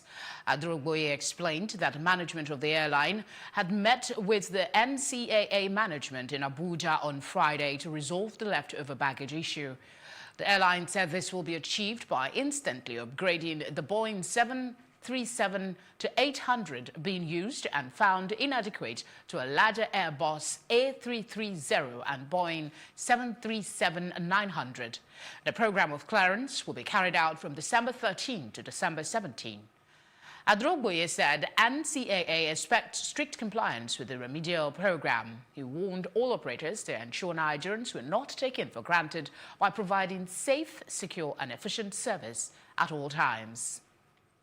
Similarly, the United Nations has condemned the recent killing of 4 aid workers by Boko Haram terrorists in Borno State. UN humanitarian coordinator in Nigeria, Edward Callan, condemned the tragic incident and sympathized with the families and friends of the slain workers. He also called for the immediate release of Grace Tako, the only woman he said was in the Action Against Hunger theme. The Arewa Consultative Forum, ACF, has condemned in strong terms the killing of aid workers by Boko Haram terrorists in Borno State. The aid workers were abducted by terrorists in July 2019 on their way to a remote community in the northeast to provide humanitarian support to victims of Boko Haram violence. This was contained in a statement signed by the National Publicity Secretary of the Forum, Muhammad Ibrahim, and issued to newsmen in Kaduna on Sunday. He said the Arewa Consultative Forum was shocked and saddened by the sad news of yet another killing of 4 aid workers, including a woman, by the Boko Haram terrorists. It would be recalled that sometime last year, 2 female aid workers with International Committee of the Red Cross, ICRC, were abducted by the terrorists during an attack on the military base in Ran, Borno State. They were subsequently executed by the terrorists on the grounds that the federal government failed to meet up some of their expectations, Ibrahim said. He went on to say the recent action of the terrorists, to say the least, was callous, barbaric and inhuman and totally against the tenets of Islam and humanity. Away from that, members of the All Progressive Congress APC in Edo State have condemned an attempt by the state government and the Nigerian police force to stop its mega rally. They say the peaceful conduct of party members during the rally, which saw the official receipt of the former PDP governorship candidate in the state, Osage Ize-Iyamu, into the party, is proof that the APC has become the party of choice in the state. They also took time to commend the national chairman of the party, Adams Oshomole, for leaving the party's doors open to aggrieved members of opposition parties to pitch their tent with the APC, despite resistance from the current governor of the state, Godwin Obaseki. We don't even need approval from police or any security agency to hold our rally. This is a rally to receive new members into our party. Yes, the rally was bound to be in Garrick, but some hoodlums, with aid of some security men, came there and started disturbing. So we have to shift the venue to this place because the rally must take place today. That's why we are here now. The party is growing. The event that was shifted here was as a result of the activities of some hoodlums engaged by those that are supposed to be custodians of the law to embarrass people that are coming out for a lawful engagement. There's freedom of assembly as enshrined in the Constitution. But you see, those that are scared are scared. Why they are scared, I don't know. But the leadership of the party will always conform with the laws of the land. We are out. The leader, the National Party chairman, and leadership of the party at the state level followed due process to ensure that these events, the ceremony you are witnessing here now, I was supposed to be at Garrick Memorial Center. They followed all the procedures, but using the instrumentality of the state against the citizens of Edo State, against lawful party members. What is important is that it's glaring now, even in the eyes of those who seems to be sympathizing with the state government. They can see glaringly that there's no other thing you can best describe as anti-party. When people sit down and just vehemently refuse to allow people who are coming to add value to our party to come in, it's rather very shameful. No matter where this rally was going to be done, if I were to be the governor, I would have even done this rally in Government House to show that APC, which is a party, it is the party's flag is flying today as a governor, until he's proven otherwise. Whether he likes it or not, it should have been a plus to him that this man, Osage Ize-Iyamu, is coming to join us. This is not a rally. It's an acceptance party to receive our brothers who are returning home. A man who needs to sleep does not listen to the titinabulation of the bird. Like I said, venue does not matter. What matters is the relevant organs of the party, if they are actually on ground to receive the incoming. And once they are on ground, venue does not matter at all. It can be done in the bedroom. As far as the people who are supposed to receive them, they are on ground to say, today, these members who were formerly of different parties, they are now in the APC. Staying with political developments in Edo State, the national chairman of the All Progressive Congress, Adams Oshiomhole, has accused the Nigerian police of bipartisanship in Edo State. Oshiomhole spoke on the heels of the just concluded APC Edo State mega rally, which he said he intentionally stayed away from in the interest of peace, saying contrary to reports from the police, the party has proved naysayers wrong by holding a peaceful rally. He says the receipt of the former PDP governorship candidate Osagie Ize-Iyamu into the party shows that the party has become the party of choice for residents of the state. By the grace of God, we have been able to gather, and it is well. I thank the national leadership led by Comrade Adams Oshiomhole and all those who came yesterday. Because of all the tension, we told them to relax. We don't need anybody to join a political party of our choice. And for those who have come to honor us, we want to thank you. For those who also think we are their enemies, we want to extend the hands of peace. We are not your enemies. We have not come to fight anybody. Even if you slap us, we will turn the other cheek. We have not come to fight. We have come to be your brothers. We have come to be your friends. And we beg you in the name of God, let peace reign. If there is peace in Edo, there will be development. If there is development, the government will do well. And if the government does well, APC will do well. The leadership quality of a man is tested, others excessive provocation. And if it was my old self, I will not only go there today, I will make such militant speech that by now the battle line will be drawn. But as national chairman, I have to pay the price by abstaining from going there so that I deny the IG and the Edo Police Command any excuse to go and kill people and blame it on me. As you can see, in spite of the police, we had a good outing. I thank you for keeping faith, convey the truth. Whether the people you saw there are electoral asset to APC or they are electoral liability. And therefore, if anybody wishes to retain the governance of this state, whether he can possibly do so by locking out all those people. But we will sustain the path of peace. That is the only reason I opted not to go there today. I saw they already planned a story from Government House. Say I was under house arrest. I'm under house arrest. I'm more than compensated by the fact that the rally took place. I'm sure you were there. You can see those numbers. Much more importantly, in spite of police plan to create a mayhem so that they can blame me, the forces of progress ensured that nobody was hurt. Meanwhile, Special Advisor to the Edo State Governor on Media and Communication Strategy, Crusoe Osagie, on Sunday urged the National Chairman of the All Progressive Congress, Adams Oshiomhole, to concentrate on winning elections by the performance of the party and not by relying on thugs and violence for electoral victory. In a statement in Benin, Osagie said Oshiomhole was only trying to cover up his inordinate ambition to be the ultimate godfather in Edo State and absurd the will of the ordinary people of the state. He said even Oshiomhole's allegory of politics being like a forest with dangerous animals is a poor excuse to continue to perpetrate thuggery and to keep the collective patrimony under the control of a few greedy and violent people in the name of winning units and ward elections. Asagi added that Oshomole should instead support the stellar performance being displayed by Governor Godwin Obaseki in Edo State. That way, there will be no thuggery in the next election.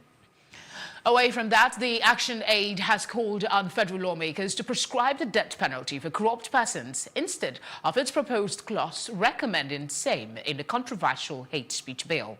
The country director of the Action Aid, Ene Obi, made this call in Abuja as a civil society organization joined other stakeholders on a walk against corruption, saying corruption has deprived many Nigerians of the basic needs of life. The over 2-kilometer walk commenced from the Barcelona Hotel in Abuja and ended at the Federal Secretariat complex. As Nigerians, we are tired of living without hospitals. As Nigerians, we are tired of living without good roads. As Nigerians, we are tired of living without transparent government. Today, we are here to join our voices to other members in the world who are sensitive to the issue of corruption. That corruption must not exist in our family. Corruption must not exist in our nation. Corruption must not exist in our churches. Corruption must not exist in our schools. Corruption must not exist in our parliament. And corruption must not exist in our executive. We are standing here today because many women are dying in our hospitals. They are dying in our homes because of the poor health care. We are standing here because so many young Nigerians are in the universities without allowances. We are standing here today because somebody is standing on the scholarships. We are standing here today because many years ago, even the colonial masters gave scholarship to build the human capital of Nigeria. Many Nigerians were given scholarship to go and study abroad so that we can better our economy. What is happening today? What is happening to our education? Our public schools have been rendered almost powerless. Many Nigerians, when some of us were in school, many Nigerians went to school with foreigners. Foreigners were coming to Nigeria to go to school. Today, the Nigerian economy is holding many countries of the world, holding their education, because we have taken all our children outside to pay their fees. Those who went to school without shoes, today they are living in mansions. It means something is wrong with our economy. And so we stand here today to say that all those who are found guilty, those who are charged of corruption, they should bring justice quickly. And I want to advocate that those who are looting the economy, when found guilty, they should pass death sentence. Why are you calling for death sentence for hate speech when you cannot call for death sentence for those who have looted the economy? We stand together against corruption. And that stance starts with you and with myself and with everybody else. Whatever you don't want will not happen. It is what you tolerate that then afflicts you. So we call on everybody to stand with us, to work with us, to take a position against corruption. The news continues after the short break. Stay with us.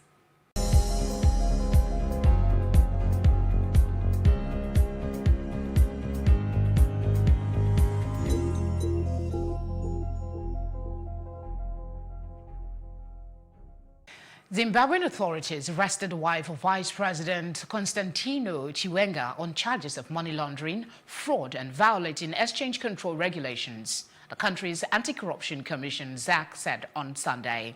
Mary Mubawa was arrested on Saturday following in the evening and will likely appear in court on Monday, ZAC spokesman said. He declined to give further details. Appointed by President Emmerson Mnangagwa this year, ZAC is under pressure to show that it can tackle high-level graft, which watchdog Transparency International estimates is costing the country $1 billion annually.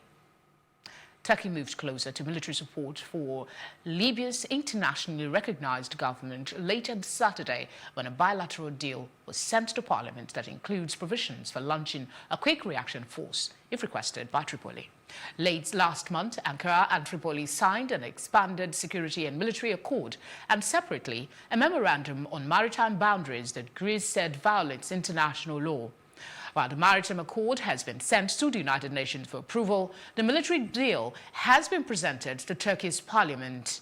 Parliament will enter it into force after approval, Foreign Minister said on Sunday. Up next is our foreign news.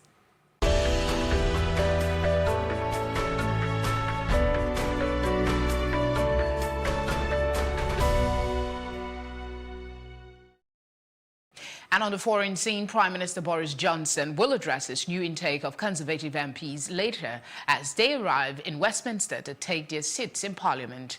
Many of the 109 new MPs won in areas traditionally held by Labour in Thursday's election, which saw the Conservatives gain an 80-seat majority. Their first job will be to vote on the withdrawal agreement bill that the PM intends to bring back after Christmas. Johnson is also expected to carry out a mini cabinet reshuffle. He needs to fill posts made vacant by those who stood down ahead of the general election, including the Culture and Welsh Secretary posts. Now, U.S. Special Envoy Stephen Biegun has urged North Korea to come to the negotiating table, saying, "We are here, let's get this done." His comments in Seoul comes days after North Korea conducted missile tests at a satellite launch site. North Korea has set an end-of-year deadline for the U.S. to come with a new denuclearization deal that would involve significant sanctions relief. It said the U.S. could expect a Christmas gift if it did not comply. Biegun, the U.S. Special Representative for North Korea, called Pyongyang's statements hostile, negative, and so unnecessary, adding that the U.S. had a goal, not a deadline. He called for Pyongyang to enter talks with the U.S. U.S. President Donald Trump has said he will not lift sanctions until North Korea fully abandons its nuclear program. North Korea, on the other hand, said if the U.S. did not make an acceptable offer, it would find a new way. Chinese Premier Li Keqiang met with Hong Kong leader Carrie Lam in Beijing on Monday, saying the Asian financial hub was not yet out of its dilemma with the city's economy facing an unprecedented and challenging situation. Li met with Lam during a regular duty visit, where she is also due to hold a potentially crucial meeting with President Xi Jinping. The meeting comes after Hong Kong police fired tear gas in late-night street clashes with protesters on Sunday, as the former British colony's worst political crisis in decades drags on into the 7th month. Government must continue its efforts to end violence and stop the chaos in accordance with the law and restore order, Li said in his meeting with Lam. The unrest has complicated ties between China and the United States at a time of heightened tensions, including over trade. Lam's visit comes amid speculation in local media that talks with Xi could yield fresh directives on city's political crisis, including a possible cabinet reshuffle. Coming up next is our business news.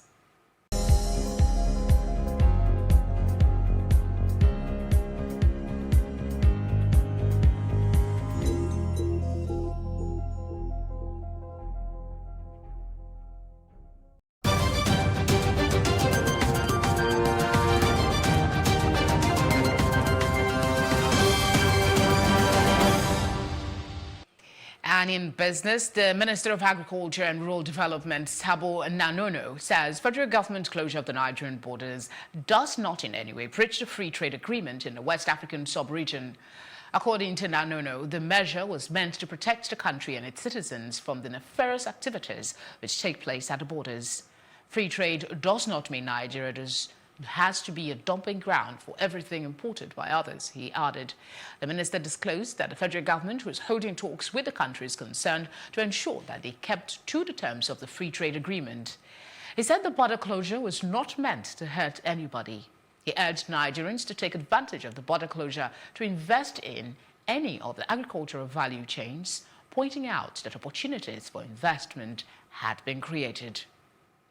The Nigerian National Petroleum Corporation, NNPC, said it made 5.2 billion trading surplus for the month of August, reflecting an increase of 22% compared with 4.26 billion surplus posted in July. The corporation disclosed this in its monthly financial and operations report, MFOR, for the month of August, released in Abuja on Sunday. It attributed the appreciable increase of 22% within the period under review to largely the improved surplus posted by the Nigerian Petroleum Development Company, NPDC. It explained that the percentage increase in the performance of the company evened out with the decline in the performance of the Nigerian Gas Company in relation to July figures. It added that the increased surplus posted by Duke Oil and the reduced deficit by the Nigerian Pipelines and Storage Company equally boosted the figures for the month, according to the report. Still ahead on Plus TV Africa News is a roundup on entertainment and sports. We're back in a moment. Stay with us.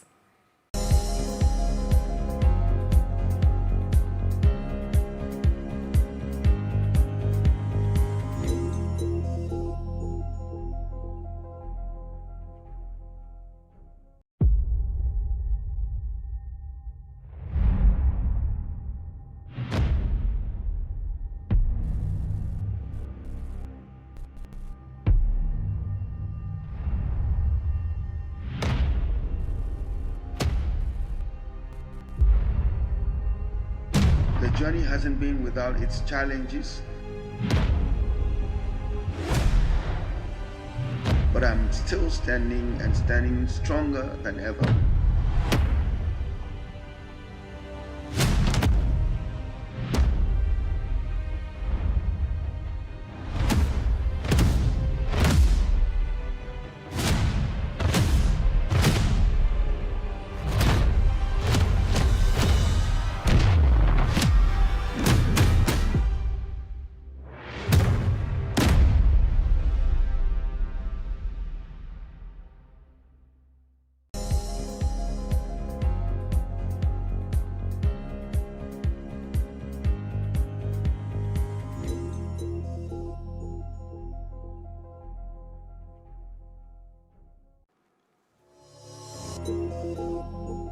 And in the entertainment world, 23-year-old Jamaican Toni Ann Singh was crowned Miss World 2019 on Saturday and said she wanted to use her title to work for sustainable change for women and their children. She beat 111 other contestants representing different countries to be the fourth Jamaican winner of the title since the competition began. The 2019 Miss World contest was held in London.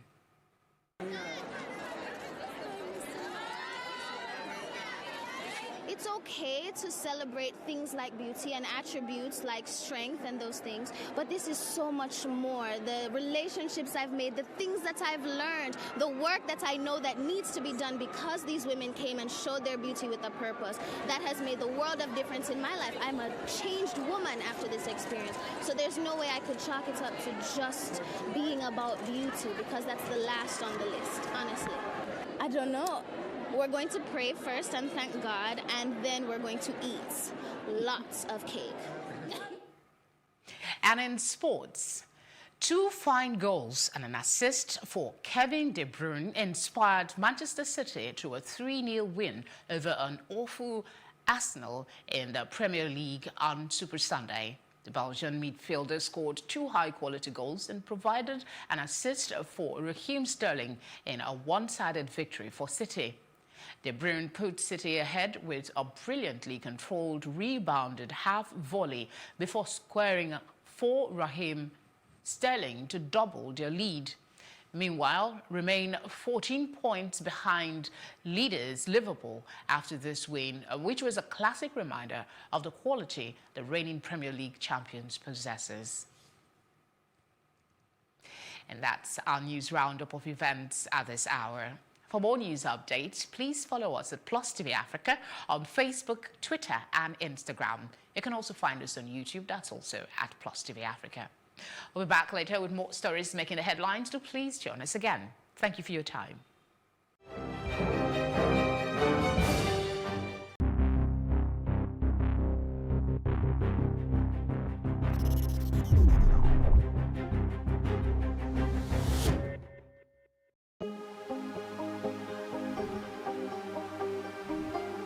Is it for upcoming artists to blow in Nigeria?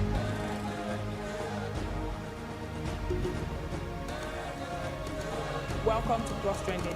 I am Buki November, your host, saying thank you for joining us on today's episode. Welcome back. It's tea time on Plus TV Africa. Practice makes perfect. I'm not perfect yet, but I'm a lot better than I used to be. He's a king. He's entitled to marry 100 if he wants to.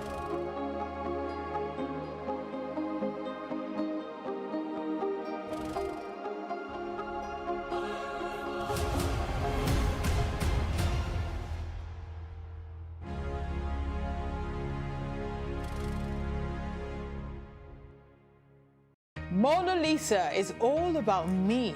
It's all about you. It's all about our stories. The stories that never get told, but ought to. Whereby water transportation does not make financial sense, it makes economic sense. I was there for 2.5 hours on the floor. Nobody attended to me. If we don't take care of the poor will take care of us. It's about getting at the root of things and hearing from the horse's mouth. We have 15 public hospitals to make them affordable. In the whole of Africa, we are bigger. You know, Nigeria, we sleep, eat, dream, fashion. Those with the financial backing don't see fashion as an investment, which makes no sense. If they do it for free, they won't have money for the next case. Mona Lisa is about real life and real lives, yours and mine.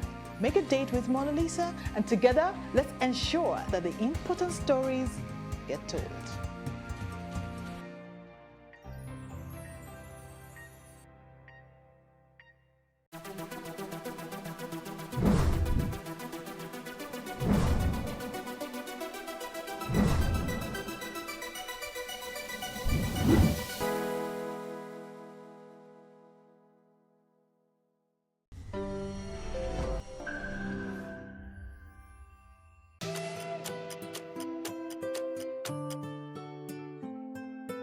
Mrs. Ibukun Awosika is a Nigerian business mogul, author and motivational speaker.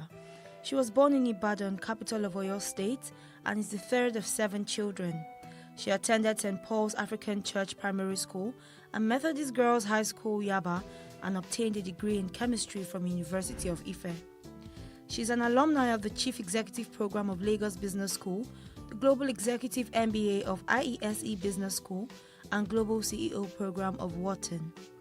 Ibukun worked as an audit trainee at Akintola Williams & Co. during her National Youth Service Corps. She moved on and became the founder and CEO of the Chair Place Group in 2004, a conglomerate which encompasses the Chair Center Limited, Sokwa Chair Center Limited, Furniture Manufacturers Mars Limited, and TCC Systems and Services Limited, specializing in the manufacturing, retail, and bankway security system services. Ibukun serves on a number of corporate and non-profit boards, which include Chairman of First Bank Nigeria Limited, member of the Board of Nigerian Sovereign Wealth Fund, and former Chairperson Board of Trustees of Women in Management, Business and Public Service. She chairs the board of After School Graduate Development Center. She's a multiple award-winning entrepreneur and the first Nigerian recipient of the prestigious International Women's Entrepreneurial Challenge Award as a nominee of the United States Department of State in 2008. Ibukun is an author of The Girl Entrepreneur and Business His Way. In her leisure, she loves to watch investigative and legal series. She is married to Abiodun Awosika and they are blessed with 3 sons. And this is The Mogul in 90 seconds.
A very good morning to you. Thanks for joining us for another edition of Off the Press. Monday it is here in the city of Lagos. And for those that are in traffic, just be patient. You'll get to your destinations eventually. Thanks for joining us again. My name is Felicity Ezewike. I'm not doing this alone. I have a social commentator with me, Ani Huve Ayeni. Thank you very much for coming in. I got it right. Yes, you did. All right. Good morning. Oh, good morning. Okay, we'll start with the Punch newspaper. And the big one here is on federal government school feeding. That's it on your screen. Crisis cripples scheme benefiting states lament. It has two riders. Program stopped in October in Benue. Vendors not paid. Federal government yet to start feeding people in Lagos, Kwara. And then there's a picture on the front page. That's it still. Reports on November 1 on school where boarding day pupils pray against rainfall.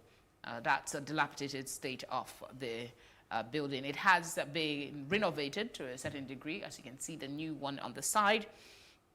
To other headlines now, just beneath that photograph, you will see mob burns truck for crushing 6 to death. We also have OAU loses third lecturer in 10 days. ASU mourns. Police arrest 4 cultists for murder in Lagos. Lagos opens bid for 4th mainland bridge Wednesday. That's some cherry news for a lot of Lagosians. And then at the very top of the paper, you'll see electricity grid collapses 8 times, hampers productivity. If you're living in Lagos and in other capital cities, you must have experienced the lights out for hours seeming unending. All right, let's bring you in. There are some other headlines. On the back of the Punch, we have global mega trends and Nigeria's future. That's something you might want to read. Economic statecraft. That seems like a new one from the Punch this morning. You might want to take a look at it. But let's get our guest in. Annie, let's start with this big one. School feeding. Honestly. Vendors being owed. And that's a very big one, because these are businessmen and women. Aside from going on from the business, they're also responsible parents at home. They also need to feed their children. So they bring in so much to get this food supplied to the schools, and then they are not paid, because then their own families don't have any benefit. And so that cripples their effectiveness to supply food to the schools. This is a very big deal for the government, and the government flags this all the time. Oh, we are feeding children. Oh, we are feeding children. Behind every success, there's also the back office. Take care of the back office. Make sure these people are being paid. How much is it are they being paid? Food is something we eat every day, and we buy it every day and pay money. So how much is it? Is it 1 million? Is it 10 billion? It is. I'm just giving an example. How much is it to pay these vendors? Is it just 10,000, a 5,000, a 20,000? These are very impoverished areas where these people are not being paid. So, what's your general impression about the entire school feeding program? It's been touted, loudly, like you mentioned, but is it impactful? Is it necessary at this point? Shouldn't that funding be used for maybe something else in the education sector? Would it be better expended? Because of the rate, unfortunately, the rate of poverty that is in the nation, some of these children, that's the only food they eat in a day. So I feel that it's a laudable program. It's a brilliant program. It's a laudable program, and it's a program that addresses a social ill. Some of these parents cannot afford to give these children food. After that food that they've eaten, that's all they eat. When they get home, they could have water and go to bed, or just eat bread and go to bed. So it's a laudable program that I think the government needs to pay more attention into and look at the people that are actually running this program for them. Well, let's see other headlines here. I had to say, quite a sad commentary if people have to depend on that to survive in this country. They do. All right, there are some other headlines here. I don't know which one you would want to take on. We have the case of Tinubu Atiku meet at Abuja airport, details unknown. I did see a picture. Did you see a picture of them smiling? But apparently there is no story there. There's no story there. It's not like, oh, we have a rapport, let's meet, let's talk. I mean, these were two friends before politics. They know each other. and they will have things that they would like to say to one another. That you are in APC, I'm in PDP. I'm in PDP, you are in APC. Does not mean that when we meet tomorrow at an hotel, we cannot have a cup of coffee or tea. True. So I think that just it's just a matter of, because of what is going on about the court case, about, oh, I won, you lost, that issue. And because these are two big wigs of the two parties, the APC and PDP, wow, the two of them together, that's something to think about. Okay, this one will catch a lot of attention. Buhari may sign 2020 budget on Tuesday. They did promise that we'll get the budget this year. Does this cheer you? Yes, it does. It does. Apparently, he has actually brought a panel on to look at it to prevent the padding issue. So he's now looking at it. So that's really plausible that that's going to happen. That it happens and we physically see it. My father told me something many years ago. He said, if anybody promises you money, don't ever believe them until the money is in your hands. Okay, so, well, a little bit of doubts there. But let's see how things play out. Giving them the benefit of the doubt. Okay. Finally, on the Punch, the Lagos opening a bid for the 4th Mainland Bridge. What's your take on that? This will begin on Wednesday. This has been going on for a number of years, and Lagosians have been waiting for this to happen. So we are looking forward to Wednesday. Let's see what happens. Actually, I was looking through the papers and I realized that they're getting the private sector involved. So now let's see that this happens so it can help us eradicate the gridlock of traffic that we have on our Lagos roads. Well, if you don't live in these areas, you won't understand why we talk about traffic all the time. Let's move on to this day newspaper now. The big one here is lending deposit rates crashing on the back of CBN's OMO policy. That's on the front, OMO policy. That's on the front page. Presidency reviews approved 2020 budget. And then at the very top of the paper, you will see INEC APC can't replace Akpabio for a Akwa Ibom rerun. Says time for substitution over. For those that might not be aware, he has stepped out of the race. After all, he has a portfolio now. He's busy. Yes. Workers' strike cuts power supply to 2,828 megawatts. You find details on page 8 of the paper. And if you flip to the back of the paper, you have Sheka Mamodu talking about Nigeria's descent into tyranny. Let me allow you to pick the one you want to talk about right now on this day. The workers' strike that's cut power supply. Now, it's interesting that here we see that it's workers' strike that has cut power supply, and then here we see that the grid actually collapsed 7 times. So the issues of power supply, they are not that straightforward, because it's either something or nothing. What exactly is the problem with the power supply? Let's have just one story, please. Let's just have one story from the ministry that tells us this is actually what happened. Then we are in a good place to understand what we're working with. Now, if you say workers' strike, you might, the next person living, the person living next to you might work in NEPA. Why are you guys striking? How come we don't have power? And then they now said, oh, the grid collapsed. Oh, that is sad that it collapsed. So what is going on with that? Let's have one line of thought. There are so many schools of thought on that. Okay. Akpabio. Akpabio issue, politics. You see, these things are, like I said, these things, it's just not one story. There's just one story after another. But apparently they're talking about timing now. And I think the people who have been there always want to hold on to power. They have their reasons. But they should remember that you're dealing with human beings here. You're not dealing with a system. No, it's not just a system that affects human beings. So I think they need to have a clear definition of what is happening. Now that they cannot return him, there are other people there. But then, because they have played with time, unfortunately, they are now out of time. So we'll see what actually happens from there, because this is just a put forward. It's nothing concrete yet.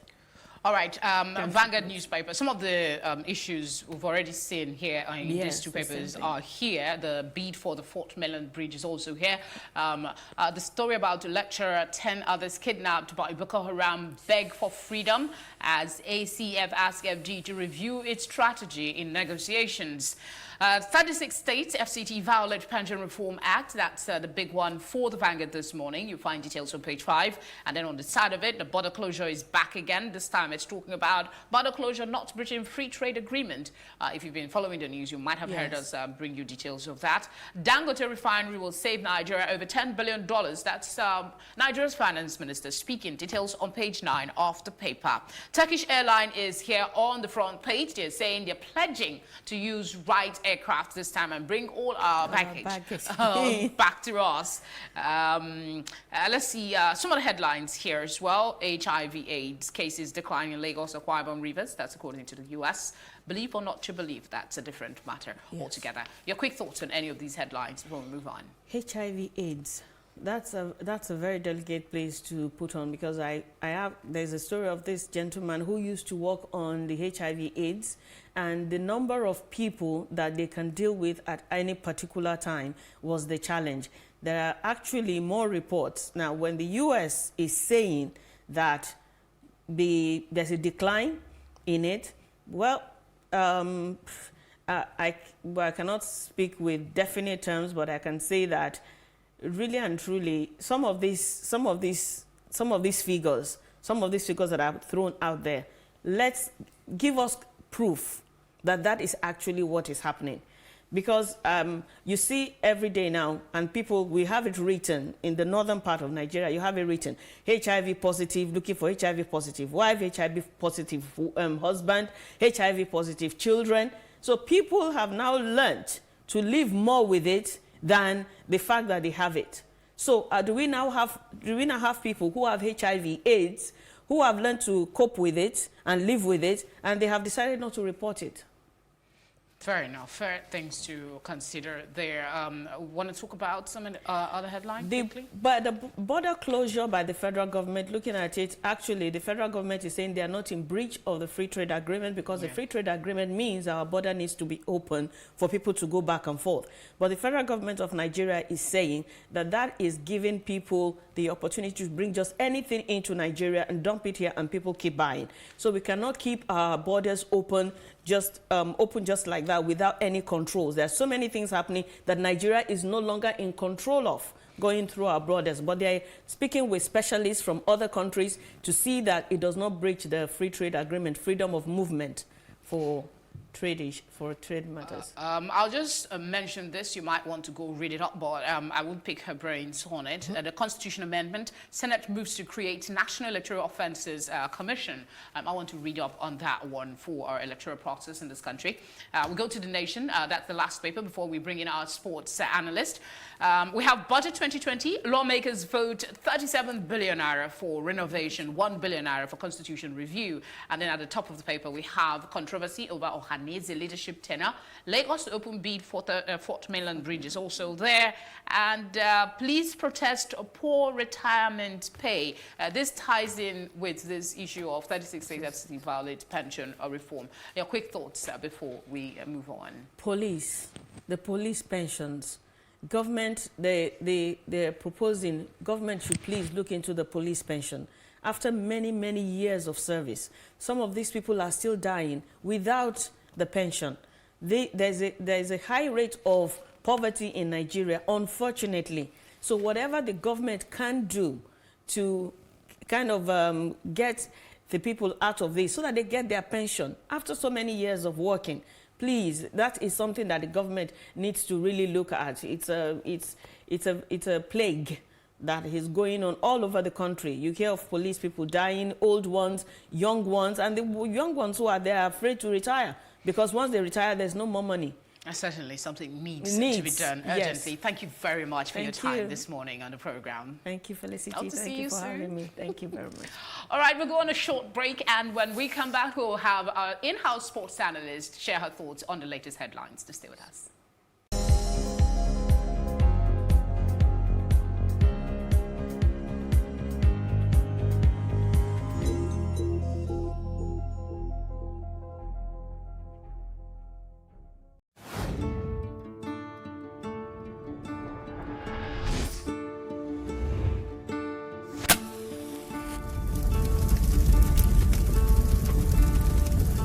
That money we shoot every person that we know we can shoot.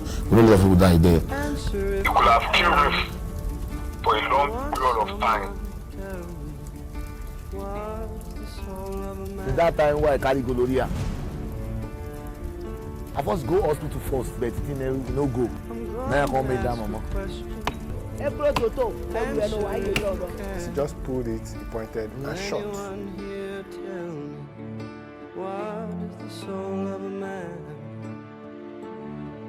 They suffer too much.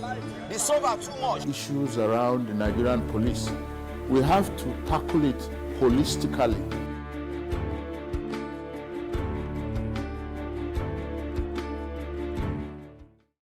I actually moved back to Nigeria to open a bakery.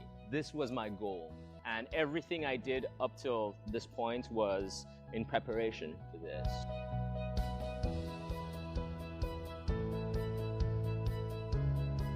First of all, life was great because I moved in 2015 right before the recession, right? It was awesome. I was like, wow, there's so much money out here, man. The cost of overheads, power generation, water, you have to be your own local government. And there are no tax breaks. Many places where, where they realize the small business environment is difficult would offer some kind of tax breaks and incentives. We don't do that out here. We want you to come back. We want you to, to start businesses here, but we're not going to do anything to help you. All my experiences in the past have led me ultimately to where I am now.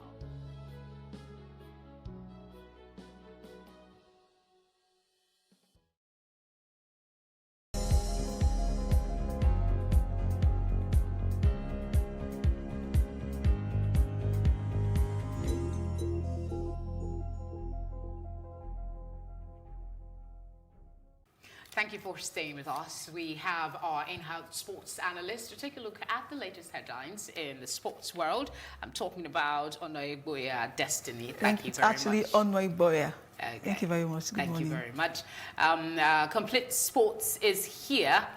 Ekong fails Ronaldo test again. That's one of the headlines for you. Chelsea plots Jan move for new Eagles star Marja. And then we have Balogun, 6th first EPL game in 12 months. Ronaldo sets new goals record, and Ibrahimovic offered deal by Series C side Monza. Some other headlines here. De Bruyne stars, that's another one. So Wolf Arsenal crumbled. That's the game that played yesterday, that much I'm aware of. And then on the back of the paper, you will see other stories, the Transfer Center. Details of some of those stories are there. I'll just open the field for you. Okay. Which of these stories stands out for you as the biggest today? Definitely, it's the Arsenal versus Manchester City. You see, Arsenal, they are way behind what we expect them to be. Kevin De Bruyne he's not really a striker, he's just a midfielder.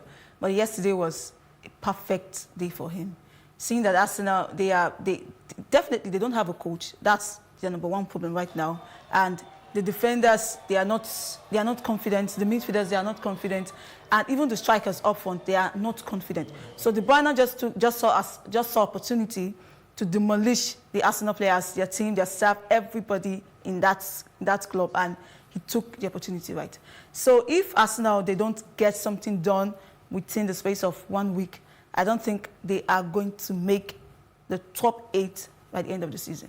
Okay, which other stories? Definitely, Cristiano Ronaldo is back in the scoring line. Congratulations to him, because we've not really seen the better side of Ronaldo for almost like 2 months now, because he's not. There is this issue at Juventus. The coach is not playing him, putting on a different player, and he has not really had that comfortability we saw him while he was at Real Madrid at the beginning of last season. So now he's coming back to score 2 goals and also breaking the record of the only player to score in 15 seasons. Congratulations to him. So he's getting back on his track, definitely. So for Chelsea trying to sign a player, Chelsea, they have not really been, for the past months now, I would say for the past 4 games they've played on the EPL, they have not really had the momentum they started with at the beginning of the season. So they are trying to strengthen their their forward and their midfield. Definitely, since they've lifted the ban against them, so if they can sign like maybe 2 or 3 players in January, hopefully they can maybe make the Champions League next season. But as for now, I think they need a striker. Okay, let's see. Rangers fans hail excellent Aribo. What's that about? Well, Aribo he plays for Rangers in Scotland, and he's a Nigerian who just appeared for the Super Eagles like 3 times or twice now, and he has scored in his appearances. So the fans in Nigeria and in Scotland, they really like this guy because he's a sort of player we see like culture. He knows how to dribble, he knows how to score. So if Aribo can make a stand in Celtic, definitely he should be able to make a stand in Nigeria. Okay, what about the transfer stories for you this month? Ibrahimovic, I don't think Serie C is the best place for him to be right now. Although he has a lot of friends in Monza, but he's a legend. If he's going to play in Serie C, definitely maybe he wants to go to Serie C and bring them back. Definitely not the Serie A, because you still have to play the Serie A to come to the Serie A. So for Ibrahimovic, let him just come to the Premier League. I think Arsenal, since they are looking for a striker right now and a good player to set them up, I think Ibrahimovic should be a good start for them. What is this about Man City line up Rodgers as Guardiola replacement? Well, Guardiola is set to... There's actually a rumor going around that he's set to leave Manchester City by the end of this season or next season. He's tried for them. He's won Premier Leagues, a lot of trebles for them, and if definitely he wants to leave, and he's not having a good start right now because, come on, City, they are 14 points behind Liverpool and they are 3rd in the position, and Leicester City, they are even above them. So if he feels like this season is not my season, I've tried for Manchester City, let me go on to another league, or let me go back to Spain, to Barcelona, to coach, or to Bayern Munich, where he came from. And Rodgers is coming up to say, I want to lead City into the glory we know them for the past 4 seasons. Definitely, I don't think Rodgers can lead Manchester City to the point where Guardiola has led them. I guess that's where we'll pause things for this morning. Thank you very much for coming on the program. Thank you. And of course, thank you for watching. We're back again tomorrow morning with all the latest headlines. Keep a date. For those that we've shared with you, please go to your vendors and get a copy of the paper, or go online and read details for yourself. Thanks again. My name is Felicity Ezeniki.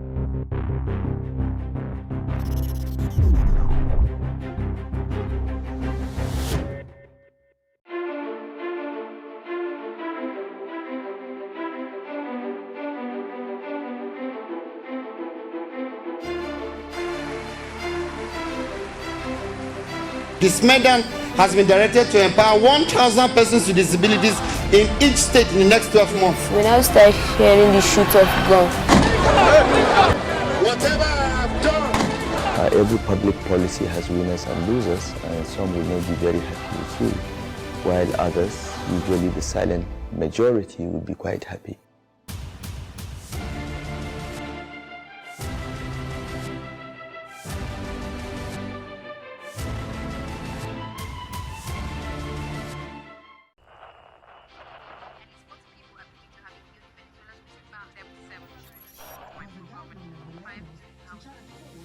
Politics has helped shape the decision of the polity, from conspiracy theories to good old-fashioned comic politics. These are the results of tomorrow's election. Okay, you have it already, have you? I think we've done very well in the very difficult circumstances in which we took over governance. Plus, politics will fill the polls of the country, from friends to frenemies, even strange bedfellows, to clones and stooges. We go beyond the rhetorics and the drama to analyze the story behind the story. Let anybody come and say. The perception in itself does more harm than actual corruption that you have. Plus Politics, not just another political show. It's about putting you, the citizens, in the know.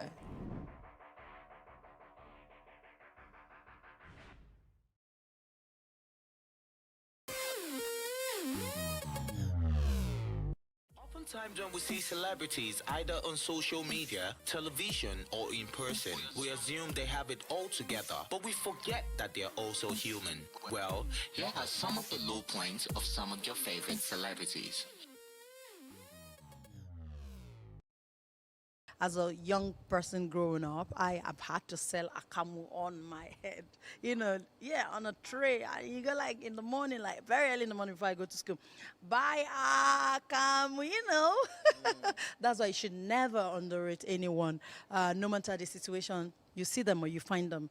When I go to UK and had to play at the Rio Festival Hall with Miriam Makeba, then, oh my God, I'm like, that's akamu selling girl. That was selling akamu. You know, so be inspired. Be inspired. Follow your dream. Follow your heart. Sit back and say, what is my passion in life? What can I do to better the world? And before you know it, you're already making an impact. When I came to Lagos here after school, I remembered I entered what is called 911. 911 is a kind of lorry found then that they will load Gary, load in at the back. Then in between the driver and the load, we have what is called second class. And that is where I sat. And could you believe that by the time I got to Ido and I came down, my box, my shoe, because it took us 3 days from Bender, from Midwest to Lagos, all my loads were loaded. You see, when you pass through such, and when you become somebody, you look back and you look at what people are going through, it makes you to help others.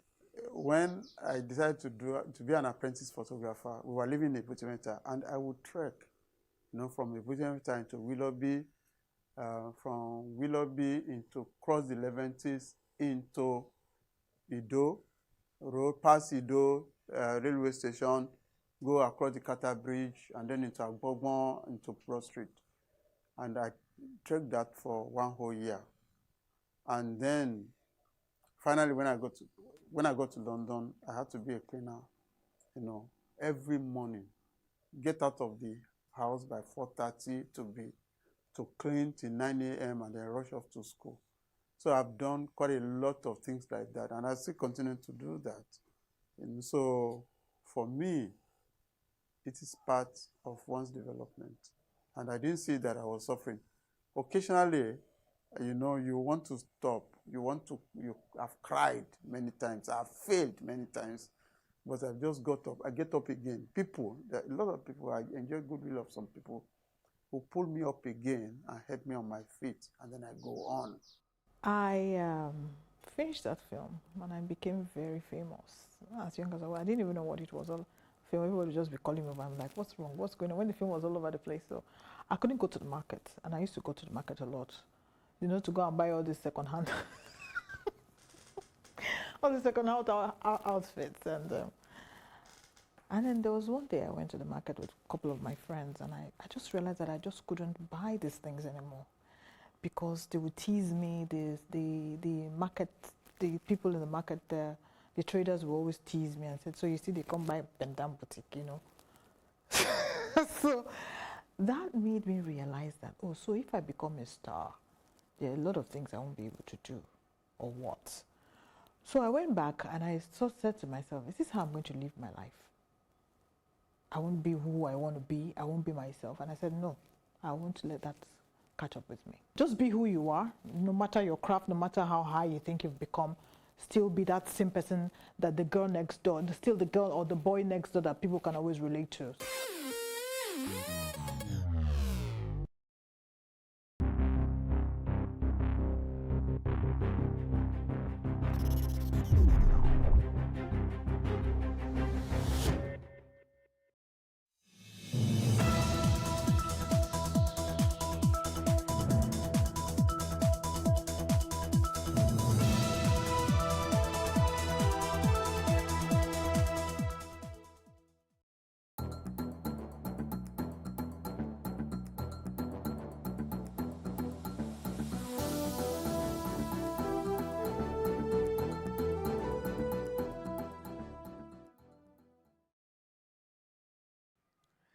All right, country people, greeting at top this very o'clock. I'm Senator join us for News on the Hour for Plus TV Africa.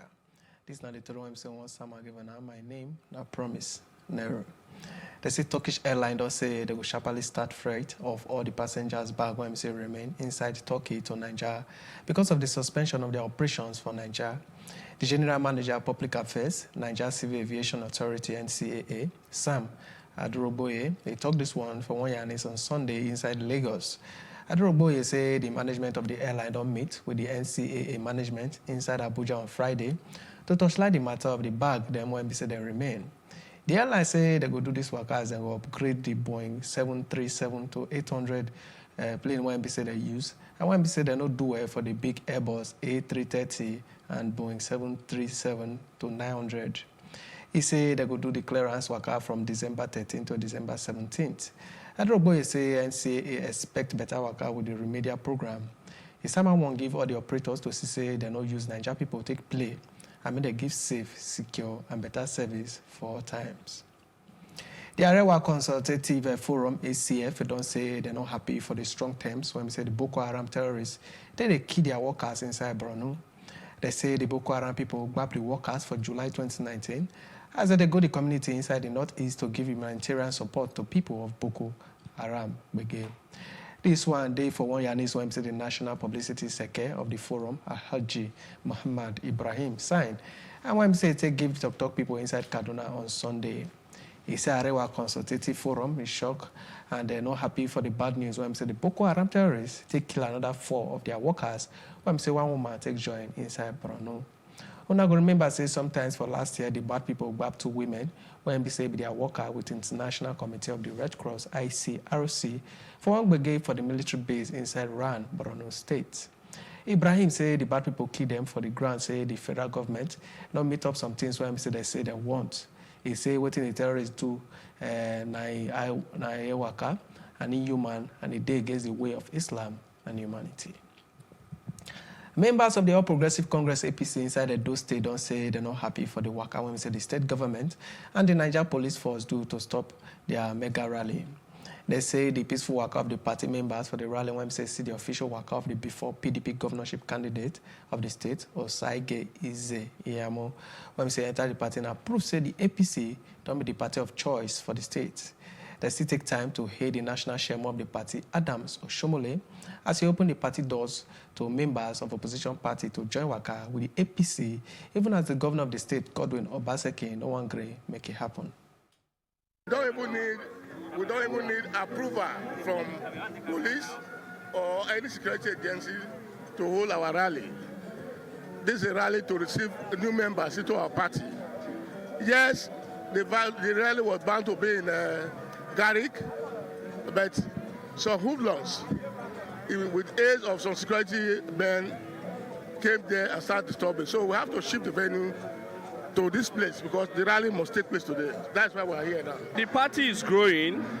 The event that was shifted here was as a result of the activities of some hoodlums engaged by those that are supposed to be custodians of the law to embarrass people that are coming out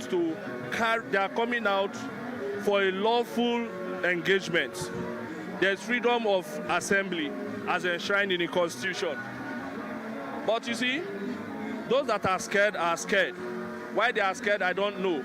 But the leadership of the party will always conform with the laws of the land. We are out. The leader, the National Party chairman, and leadership of the party at the state level followed due process to ensure that this event, the ceremony you are witnessing here now, I was supposed to be at Garrick Memorial Center. They followed all the procedures, but using the instrumentality of the state against the citizens of Edo State, against lawful party members. What is important is that it's glaring now, even in the eyes of those who seems to be sympathizing with the state government. They can see glaringly that there's no other thing you can best describe as anti-party. When people sit down and just vehemently refuse to allow people who are coming to add value to our party to come in. It's rather very shameful. No matter where this rally was going to be done, if I were to be the governor, I would have even done this rally in Government House to show that APC, which is the party, it is the party's flag is flying today as a governor, until he's proven otherwise. Whether he likes it or not, it should have been a plus to him that this man, Osagie Ezeyamo, is coming to join us. This is not a rally, it's an acceptance party to receive our brothers who are returning home. A man who needs to sleep does not listen to the titinambulation of the bird. Like I said, venue does not matter. What matters is the relevant organs of the party, if they are actually on ground to receive the incoming. And once they are on ground, venue does not matter at all. It can be done in the bedroom. As far as the people who are supposed to receive them, they are on ground to say, today, these members who were formerly of different parties, they are now in the APC. And that is all. Meanwhile, the National Chairman of the All Progressive Congress, Adams Oshomole, he does some accuse give the Niger Police Force of the way he say that they do for inside Edo State, when he say that they support some people. Oshomole talk for the matter of the APC Edo State mega rally, when he say they just do finish, when he say come out hand from the interest of peace. Say even with the report from the police, the party don't prove people when they say they know they support them wrong as they do the peaceful rally. He said the before PDP governorship candidate Osagie Ezeyamo, when say they agree, make it enter the party, show say the party don't be the party of choice for people of the state. By the grace of God, we have been able to gather, and it is well. I thank the national leadership, led by Comrade Adams Oshomole, and all those who came yesterday. Because of all the tension, we told them to relax. We don't need anybody to join a political party of our choice. And for those who have come to honor us, we want to thank you. For those who also think we are their enemies, we want to extend the hands of peace. We are not your enemies. We have not come to fight anybody. Even if you slap us, we will turn the other cheek. We have not come to fight. We have come to be your brothers. We have come to be your friends. And we beg you in the name of God, let peace reign. If there is peace in Edo, there will be development. If there is development, the government will do well. And if the government does well, APC will do well. The leadership quality of a man is tested, others excessive provocation. And if it was my old self, I will not only go there today, I will make such militant speech that by now the battle line will be drawn. But as national chairman, I have to pay the price by abstaining from going there so that I deny the IG and the Edo Police Command any excuse to go and kill people and blame it on me. As you can see, in spite of the police, we had a good outing. I thank you for keeping faith, convey the truth. Whether the people you saw there are electoral asset to APC or they are electoral liability. And therefore, if anybody wishes to retain the governance of this state, whether he can possibly do so by locking out all those people. But we will sustain the path of peace. That is the only reason I opted not to go there today. I saw they already planned a story from Government House. Say I was under house arrest. I'm under house arrest. I'm more than compensated by the fact that the rally took place. I'm sure you were there. You can see those numbers. Much more importantly, in spite of police plan to create a mayhem so that they can blame me, the forces of progress ensure that nobody was hurt. They say special advisor to the Edo State Governor for Media and Communication Strategy, Crusoe Osagie, on Sunday, tell the National Chairman of the All Progressive Congress, Adams Oshomole, to put eye for how they go take the win election for the performance of the party, and not be say go they put my for talks and beg for electoral victory. For one Yanis inside Benin, Osagie say Oshomole not only they try to cover up in ambition when they say want to be the godfather inside those states, but still they try to seize the will of the ordinary people of the states. He say even Oshomole way of politics when they say be like one forest with dangerous animals. He said a poor excuse to continue to use dog and to keep the waka when they say want to control the small greedy and the gay people for the name of winning unit and world elections. Also, I guess Oshomole may support the Obonge performance of the governor, Godwin Obaseki, and the matter be say that way that the year waka of Togri go take command for the next election. The Oyo State Police Command arrest 4 members of the National Union of Road Transport Workers inside Ibadan. The state capital, they say they don't do gbege to take over some motor park inside the city. They see some gbege happen for the Iwo Road interchange area of Ibadan, as some members of the transport union for the state on Friday once scattered the park. The Commissioner of Police inside Oyo State, Shino Olukolu, is saying men sharply entered the place to bring law and order. The CP when visited the transport union members of the state, may they follow law, say the command no go take any waka of gbege and thief for him say go stop the public peace. He said they arrest the 4 suspects when say they join hand with the gbege to serve as an example to others. All right, now time to take one sharp break. When we show back, we'll go summon another story there. We'll not go anywhere.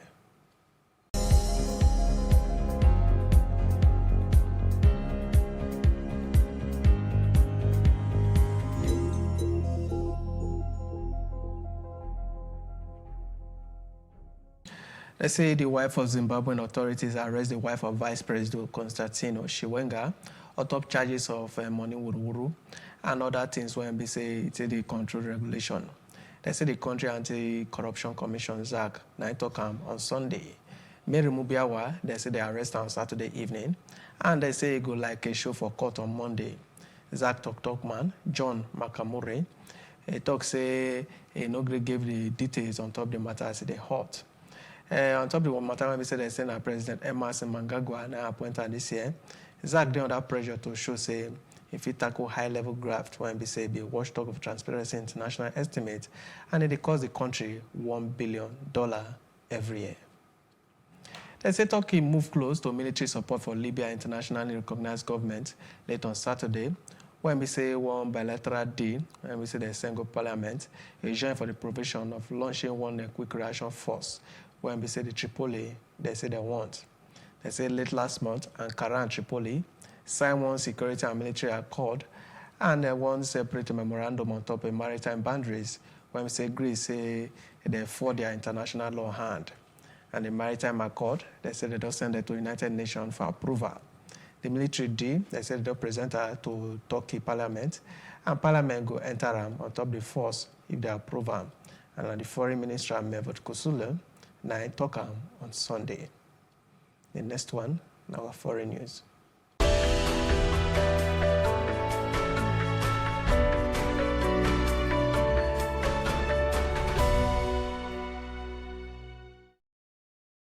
They say Prime Minister Boris Johnson go do Yanis with a new intake of Conservative MPs later as they show for Westminster to take their seat for Parliament.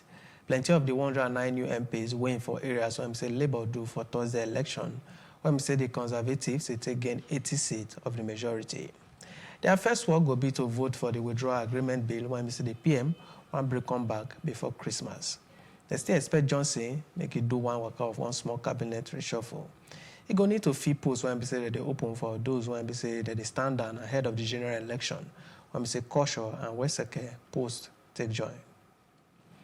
U.S. Special Envoy Stephen Biegun, he don't tell North Korea to show the negotiating table, say that they there and make them do things. In Yanis for CO, it come days after North Korea do their missile test for one satellite launch site. North Korea don't set one end of the year deadline for the U.S. to come up with one new denuclearization deal, when say go involve big sanction, waka. They said the U.S. fear expect one Christmas gift if they not talk for the matter. Biegun, the U.S. Special Representative for North Korea, a copy Pyongyang statement say he no hold water, and he then negative and he no follow. And he can say the U.S. get goal, not be deadline. He call for Pyongyang and make enter talks with the U.S., and U.S. President Donald Trump say he no go comot the sanction until North Korea comot hand from their nuclear program. North Korea, for the other hand, say if the U.S. not bring off and say they fit take, they go look for new way. Chinese Premier League King Young meet with Hong Kong Oga Carrie Lam inside Beijing on Monday. He said the Asian financial hub never come out from their palaver. With the city economy, when say they face one Ogbonge palaver. They meet with Lam for one regular duty visit when say they want to do one better meeting with Oga President Xi Jinping. The meeting come after Hong Kong police fire tear gas for late night streets, Gbege, which will not agree people on Sunday, as the before British colony worst political Gbege for plenty years, when say drag them enter the 7th month. Lee talk for the meeting with Lam say government must continue their waka to end Gbege and stop the palaver when say concern the law and to bring order. The palaver don't cause plenty Gbege between China and the United States for time of high tension when say over trade take join. Lam visit come with plenty talk from local media when say they do with Xi. And they say this one if he bring fresh directive for the city political Gbege when say if he bring possible cabinet reshuffle. The next one, now our business news.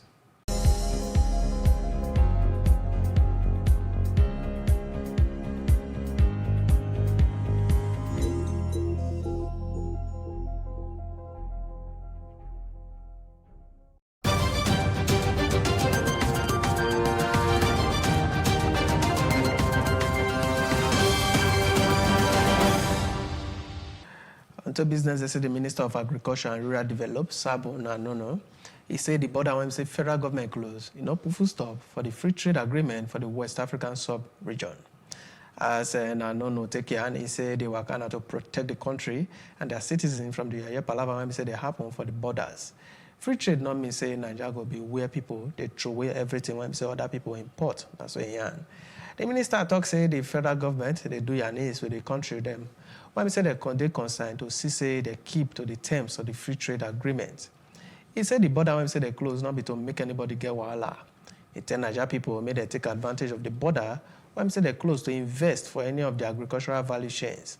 As he shook mouth for the opportunity for the investment when we say it don't bring. The Nigeria National Petroleum Corporation NNPC say they make $5.20 billion trading surplus for the month of August. As they take say it go up with 22%, when we say they compare with the 4.26 billion surplus when we say they post for July.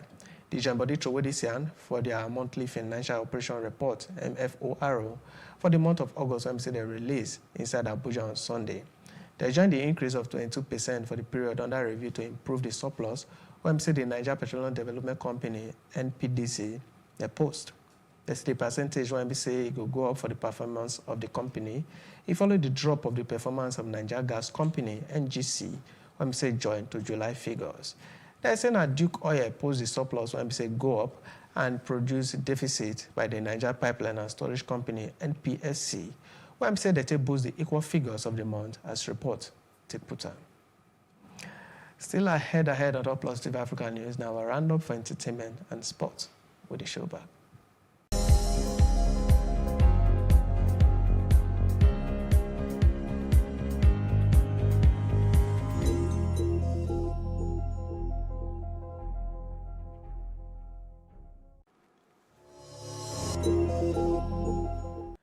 On to entertainment, they say they don't crown 23-year-old Jamaican Toni Ann Singh as Miss World 2019 on Saturday. And say she wants to use her title to work for Ogbonge change for women and their pikin. She beat 111 other contestants when said that they represent different countries to be the 4th Jamaican winner of the title since the competition start. They do the 2019 Miss World contest inside London.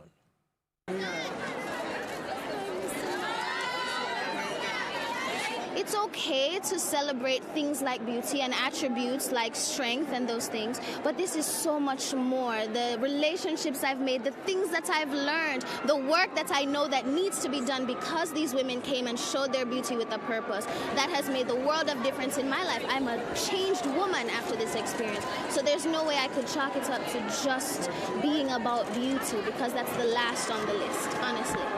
I don't know. We're going to pray first and thank God, and then we're going to eat lots of cake. All right, that one of entertainment. The next one, now sports.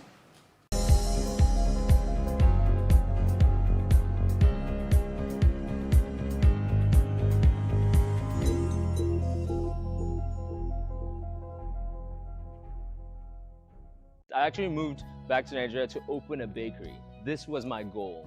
And everything I did up till this point was in preparation for this.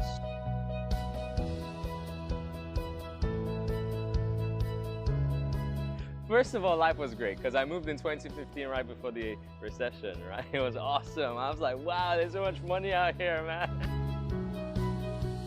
The cost of overheads, power generation, water, you have to be your own local government.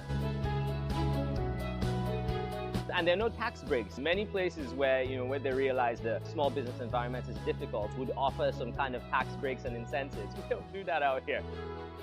We want you to come back. We want you to, to start businesses here, but we're not going to do anything to help you. All my experiences in the past have led me ultimately to where I am now.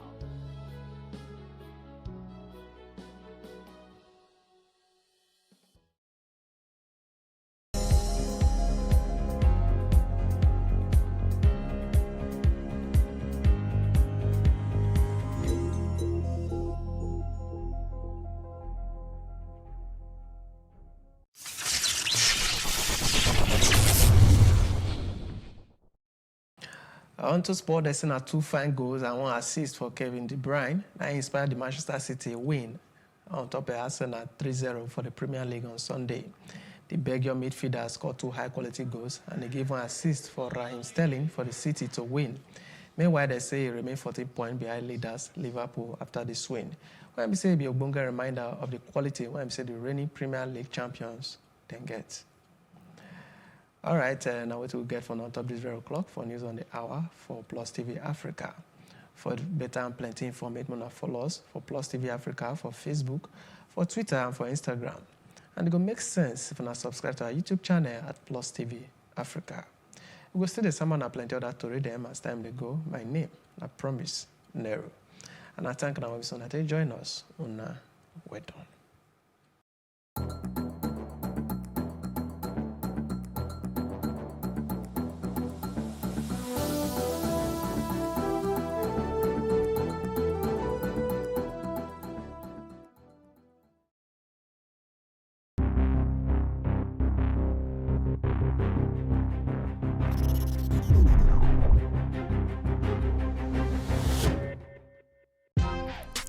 Welcome to Tea Time on Plus TV Africa, where we bring you the biggest entertainment stories and, of course, analyze them for you. You can have both parents and still end up as a useless child. I see them every day. Most times I worry more about where I'm coming from and where I am now, and that determines my next step. Why are you sounding like Alibaba now? Plus TV Africa, we're feeling good. No time to dull, everybody feeling alright.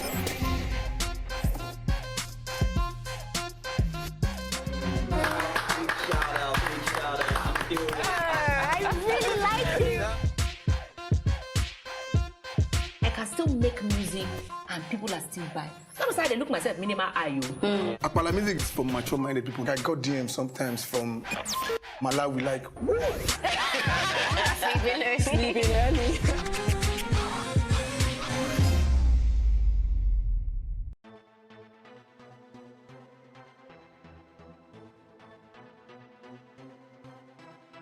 In recent times, getting employment is a major testimony. Getting a fantastic job, that's a cat with all the cream.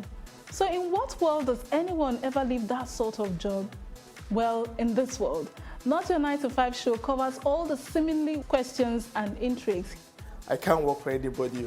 Number of times I spent with shoes, I see shoes in my dreams sometimes. I can't be waiting for salary. I know we have a lot of challenges. Working for people is like starting from the scratch. We have political issues, we have socio-economic issues, we have so many, we even have spiritual issues. I don't think I can do 9 to 5 anymore. So this is not your regular 9 to 5. It's my life, my world. Join me, Amaka Okoye, on Not Your 9 to 5, showing on Monday 5:30 p.m. and Thursday 11:30 a.m. West African time.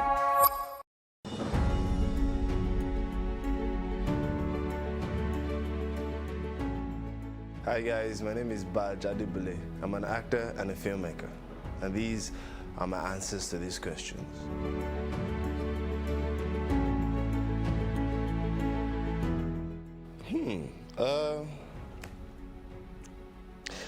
I have danced naked at the balcony before. Don't ask me what happened before then or after then, but yeah, that happened.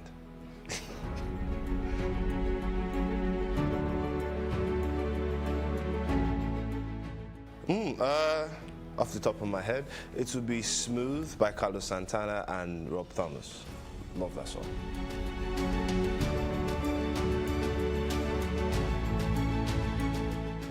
The most recent lie. What's the most embarrassing thing I've ever done? That's the most recent lie I've told.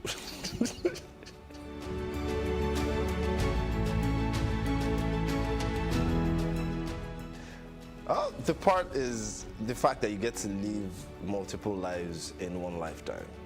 That's the coolest part.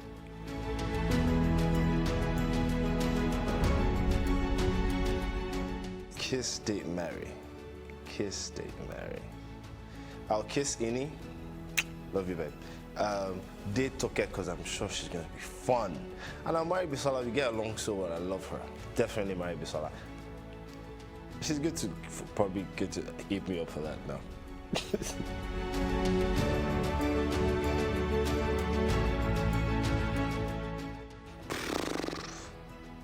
You know, being a Nigerian boy my age, I am a Tanga just jumps out straight up, no matter how old you are. I've seen some scarier stuff now that I'm older, like I saw Hereditary like some months ago, and that was crazy. But I am a Tanga just jumps out, you know, so yeah, I am a Tanga.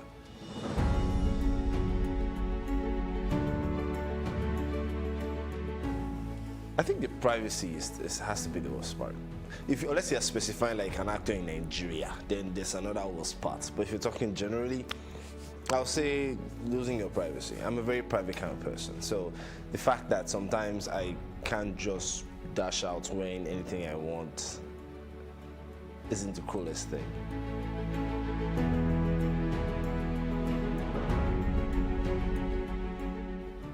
What words? Brocos. Yeah, I just don't see how I can throw that in any sentence, man. I don't even know how I said it in the movie. Brocos, definitely.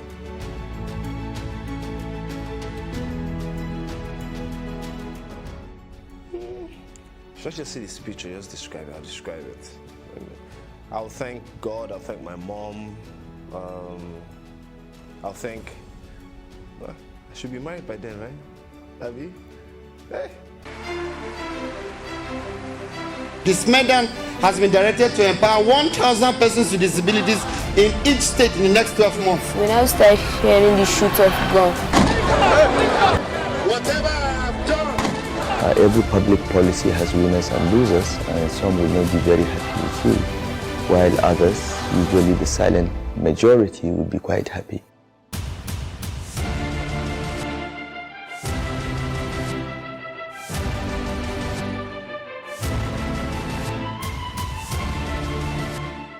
Mona Lisa is all about me. It's all about you. It's all about our stories. The stories that never get told, but ought to. Whereby water transportation does not make financial sense, it makes economic sense. I was there for 2.5 hours on the floor. Nobody attended to me. If we don't take care of the poor will take care of us. It's about getting at the root of things and hearing from the horse's mouth. We are 15 public hospitals to make them affordable. In the whole of Africa, we are bigger. You know, Nigeria, we sleep, eat, dream, fashion. Those with the financial backing don't see fashion as an investment, which makes no sense. If they do it for free, they won't have money for the next case. Mona Lisa is about real life and real lives, yours and mine. Make a date with Mona Lisa, and together, let's ensure that the important stories get told.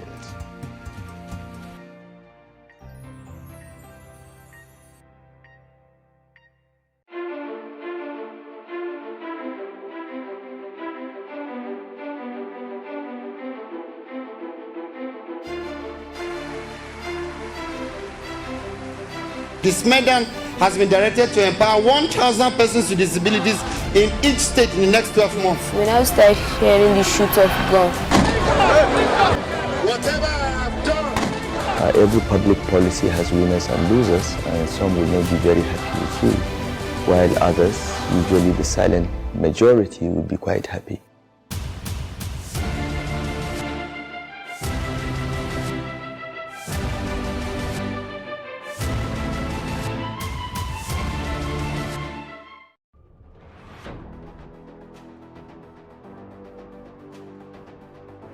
lot of the jobs that exist today will not exist in the next 10 years. 10 years. When I see people today shouting, we're not too young to run, we are ready to run. Ready to run to where? That people of excellence are, to a certain extent, being held ransom by idiots and bandits. Once you are in government, you believe everything you do is right. And once you are in opposition, everything the government does is wrong. And so it's time for us to take over power.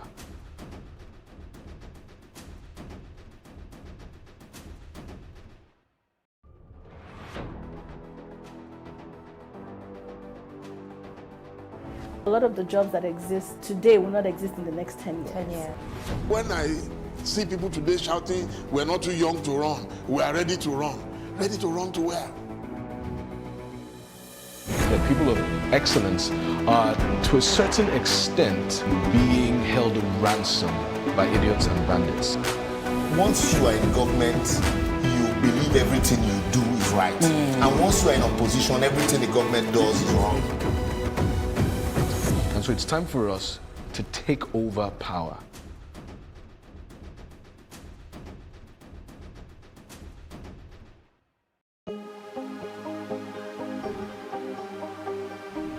This is it for upcoming artists to blow in Nigeria.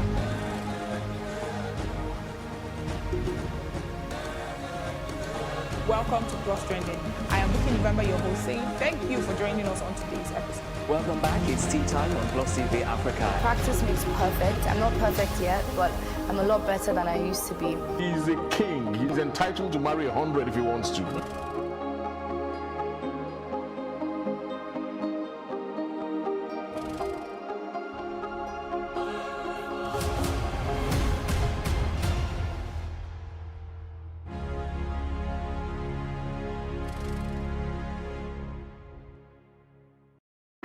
Hey, what's up, guys? You're welcome to another edition of Plus Event, and I remain your host, Ifeoluwa Oshukeye.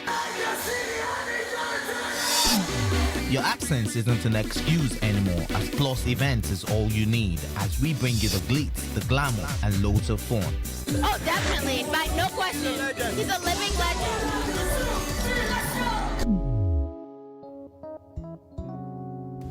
Oh, God forbid, Holy Ghost fire, no. I just want to be blown away. I want to be wild. This is 11 years of doing it.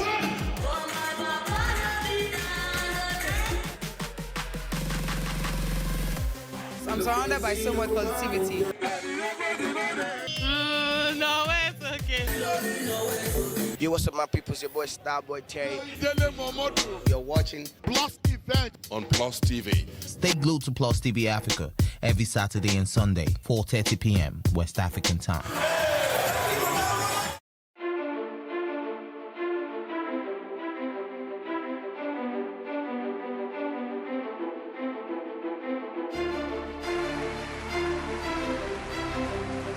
This medal has been directed to empower 1,000 persons with disabilities in each state in the next 12 months. When I start hearing the shoot of gun, Whatever I've done. Every public policy has winners and losers, and some will not be very happy with you, while others, usually the silent majority, will be quite happy.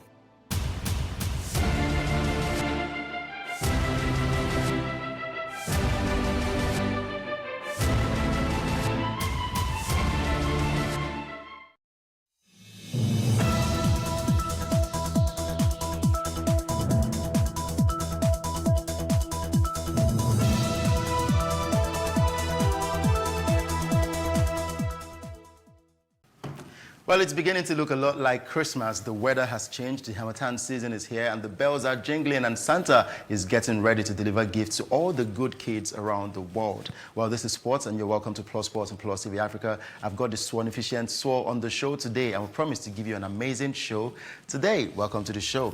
I'm still trying to get over this Swan-efficient. Yes, Swan-efficient. Like magnificent. That's your new title. Maleficent. Swollen efficient. Okay. It's the season for Christmas. I don't know the Santa you were talking about because what we have right here is Father Christmas, and all he gives is lollipop. Wow. And so far so good. Nothing has come for the girls, but my ticket cut, so I'm not that good in the mood. So there's no Santa when it comes to the ticket. No Santa. Father Christmas did not give us pure one. He didn't turn up this one. He didn't turn up. You know, I remember when I was a kid. Back then, when we talk about Christmas, we go to the Christmas parties. We look forward to. In our mind, we thought it was Santa Claus, but yes, the local one, Father Christmas, and we get popcorn, goody, and the likes. When the posh kids are getting Tusha toys, we the Raz ones are getting Jaga. But we actually had better fun than the posh kids out there. I don't know about that, but all I know, it was pure fun. Whatever you describe your fun to be, just like when you do sports, whatever side of the divide you are, you find your fun where you can find it, and you loved it. But that was your weekend anyways. The weekend is good. Lots of training, lots of kayaking, lots of... I saw your pictures.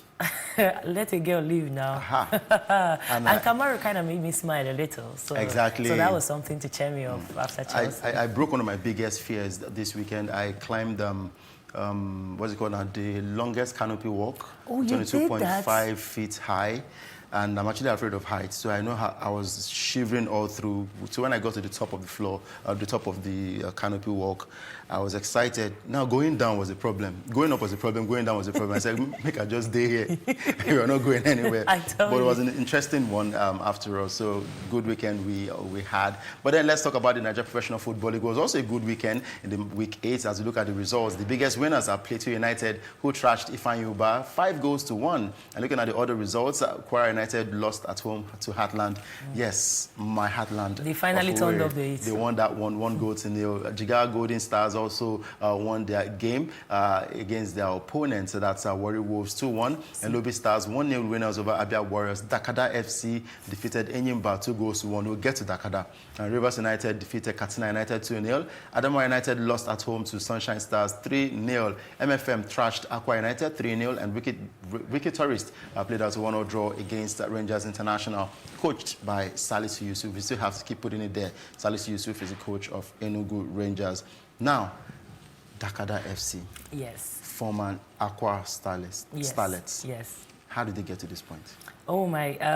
First of all, kudos to them, because growing up, they used to be like, oh, if you have a bad turn of luck, you have to change your name. They'll bring biblical reference. Wow. I actually had brothers that changed their names, sisters that changed their name, openly that to change their luck. But that kind of happens to mean stand and stand well. It's almost like saying stand fit Modiaga. If you were talking like an Urubu person, so it means to stand. And so far, they are standing to be counted. And I think that it's credit to them that they didn't let the Olabalu of the name change or whatnot, kind of distract them. I like the way they put themselves together. Players there are players I know that get some very, very good money, better than a lot of bankers in Lagos, especially when you consider the Lagos traffic, Lagos extra monies that cover. So far so good. They are doing well. It's like they have a goal, and Coach Esu is just all about getting one game in at a time. Unfortunately, that's not the story for Warri Wolves. Warri Wolves, I was very, very with high expectations for them, but losing to a Jigawa Stars, I mean, come on, that is below repute. And then you look at a team like Heartland that, yes, after all the Yabins, they finally managed to come out of the shadows. And I'm not going to be too optimistic yet, because it's Kwara United. Kwara United is just above, if not at the dredge. No offense to Kwara Heights, if that's what they call those teams, but they are still newbies in the game. So far so good. At least they managed to get an away win. No one would get to say that the year ended or the season ended without Elekchiku getting to stand up on the other side. So it won't be like it's just a one-corner coach. But looking at Salisu's end for Rangers, I feel like it was a bad deal getting him into this side. I know they were trying to settle the Northerners and all that with all the drama and all the underground politics going on to mess the man up, but he gave them the kerosene to help him set himself up. Or he poured kerosene on himself and gave them the matches like, okay, so I've done this now, set me on fire. Now they're trying to even it out. I feel like if given the chance, he's not so bad a coach. He's one of the few ones. I know it seems like I'm eating my words. In truth, he's really not so bad a coach. A lot of Nigerian coaches stand on the sideline and back. apparently, but he's one of the ones that actually managed to have a game plan. He's not as charismatic, yes, like the Imamas of the world, but he will be able to pull out a result. If it's a result that will give them survival status for Rangers, maybe, but they need a break. Hopefully this Christmas will hopefully give them the break they need and let them sit in camp. Let them not go back home and go and flex. So those boys will flex and forget that they are supposed to be giving the games to play. Yeah, so they should sit in and sit deep and dig deep, because really, they don't really have the Continental to play for, no offense. Definitely. We see what's happening in the Parabo, the Ivorians are there, the Egyptians are there, the Lusophones, they are there. They are not going to collect points from them. So all you have to do is play one game at a time. Take from the S2 book, play one team, one opponent at a time, and give yourself a goal. Oh boy, no matter what thing happen, we no go collect past a certain level. And if you have that mindset, I feel like they'll be able to drag, even if it's just draws. You will not eat the top 4. Rangers will not. They are not Enyimba. Enyimba has the stuff, and they were not too distracted, and they are finding their way. And look at them now, almost sitting at the top of the punch. Exactly. So that one is there. Very true. Looking at comparing Rangers and Enyimba, of course, you know the kind of experience that Enyimba actually have, and that's why they've been able to balance the EPL, the MPFL, and of course the continental duties. Looking at the table, Plateau United still top the log with 17 points. Dakada FC, formerly Aqua Starlets, are second on the table with 15 points. Lobby Stars are third with 14 points. Sunshine Stars are fourth with 14 points. Wiki Tourist comes fifth with 14 points. And Enyimba are sixth on the table. And Kano Pillars are somewhere in the 13th position after they rose from the dead, let me put it that way. And looking at the relegation zone, we have Adamawa United, Kwara United, Rangers International, Nasarawa United. Before we go to the next story, now, the way they put it in the Bible, what does it profit a man to gain the whole world and suffer the loss of his own soul? Now, what does it profit Kwara United coming from the back door to the MPFL, only to get relegated back to the NNL? Maybe experience and to be able to play for the top side in the MPFL. That gets to get you maybe more grit. It's just like this Remo Stars. Mbauma was their best playing player, although he was selfish sometimes in my opinion, but then again, most strikers are. He set out himself, he was outstanding, and then he moved to the east. He became the striker. Is it not Rangers also? No, Enyimba that he's playing for now, and his club was relegated. So it depends. If you want players to see how it is on the other side, instead of just talking and sitting on the sidelines, they need to play at the top level. And if you want to play at the top level, you found out the backyard runs to play at the top level. You are there now. Like I'm saying, like in January, that's when I expect for a lot of teams that seem to be like they're already free-falling to at least put up a fight. And that's when I expect to see injuries, because then defenders are not going to be nice anymore. Nobody's holding themselves back. They already know that who they for Continental is going to be on the Continental, and who is not on the Continental will fight. Especially if, God forbid now, or as the fate we have it, a lot of them crash out. If everybody crashes out and all we have is MPFL, we die. Focus to be on the MPFL. I'm not going to say anything yet for Kwara. I'm just going to look at them and be like, I'm watching you. We'll put an eye on Kwara United and, of course, Dakada FC. Let's see how they'll finish off this season. Now, going straight to basketball, the Tigers head coach, Otis Hughley, has called up 14 players for the last phase of the 2020 Olympics qualifying tournament billed for Belgrade between the 6th to the 9th of February 2020. And we have some of the players that are listed out in that one. Oh, yeah, definitely. It's the timing of it as well, because there's some that are writing exams, and example with Tessie, then of course even Balogun came in as a sitter just to come and observe, not really participate in the full levels of the games, and then now she's now stepping in to probably start to be a starter or to be a super sub or something. And then you look at players like, you realize that people like Musa Mojadatu had a conversation with our coach, the coach of Air Warriors, the champions of the Zenith Women Basketball League this morning, and I was like, yo, what do you think about her being the only girl? This is the first time a girl from the Northern Conference is going to be, the Savannah Conference is going to be stepping into the league, because the last time we had a player of the Northern Desert was Aisha Mohammed, because women's basketball is not as popular, and even when it's pregnant in the US team or over drinks, and you know, it's not like... Have you seen her biceps? Wow, during that Zenith Bank basketball female league, I was actually questioning her. I said, this person... It's not by biceps. Look at Steph Curry. Lanky as a marine rope or a Malam's rope. She looks and he like can shoot shots and body people. They should. Look at Kyrie Irving.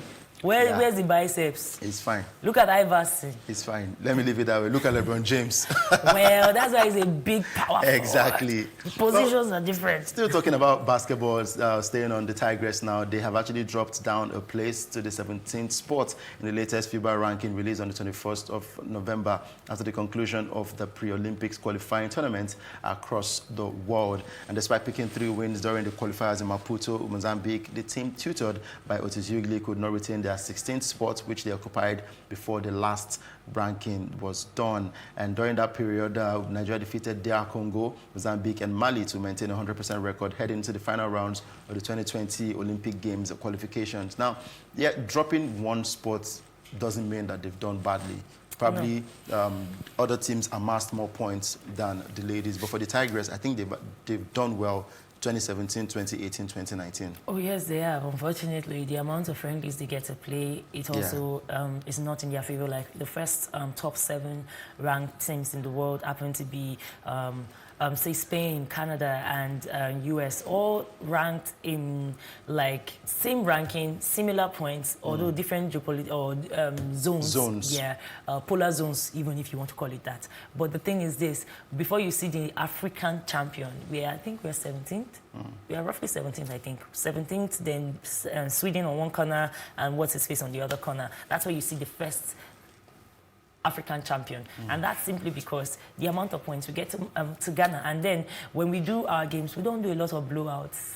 When you win an opponent with more than 1 to 9 points, you get a certain amount of money or points that decided to you. So if I'm like the USA that used to beat people's children 20 points margin, blowouts every corner, or you see the difference will be there. But if you look at the rankings, you also observe that although we are also better ranked than Great Britain, by the way, they are under us. So that's why you should be smiling. Same thing for the number 2 ranked team in Asia, that's South Korea. But notice that it's always the teams that have thriving leagues for women. Those are the ones that are standing out and stepping up. Same thing for the reason why Senegal and Angola, they are the next ranked team closest to us, and they are like in the 30s and in the 40s. So that tells you that even if you want to yab Nigeria, see, we are holding it down for the culture. We didn't lose for the culture. Yes, for the culture. It's not that we did bad. It's just that we don't have enough friendlies, just like for the Super Eagles. So when we are done with these Olympics qualifiers, I feel like when we are done with the Olympics, time will be brought in for us to start playing national team games that will be bringing people over, just like we do for the Super Eagles and otherwise. But for now, all we are ranked with is the tournament games we play. And if it's just tournament alone, we are killing it. And we have not added the extras. So if we add extras on top, I think we can break the top 10. But that's being over-optimistic. Again, let me take my advice. 1 game at a time. 1 game at a time. And I'm looking at the ladies now. Some really, really pretty ladies playing for the Tigers. I just might start shooting my shots. Udoka, focus. I play basketball, so it could just be a basketball family. Love and basketball, right? I mean, it works. It works. Because I wouldn't want to go into the UFC to look for a woman. I'd rather stay in sports that are not seemingly dangerous. Amanda Nunes is scary, right? You know, right? Or Ronda Rousey. Ronda Rousey now. At least you know you're covered. So today I don't drop money for food. They will not beat me up. Well, talking about the UFC, the Nigerian nightmare Kamaru Usman has retained his UFC welterweight championship with a 5th round stoppage of American Colby Covington at the UFC 245 in Las Vegas. In a thrilling 5-round battle, the Nigerian broke his opponent's jaw to coast home to victory. And referee Mark Goddard stepped in at 4 minutes 10 seconds of the final round, the 5th latest finish in the UFC history, as Usman retained his welterweight title in a thrilling slugfest at the T-Mobile Arena. And yes, this is the highlight of the fight. And it got to a point when, you know, when they say 1 blow, 7 apple. The guy got a knockout and he ran off the what's it called now? The ring. He couldn't take it any longer. So it was a crazy one, but yes, good results for yet another Nigerian in this one. We'll keep repping this. I mean, where did they wrong go?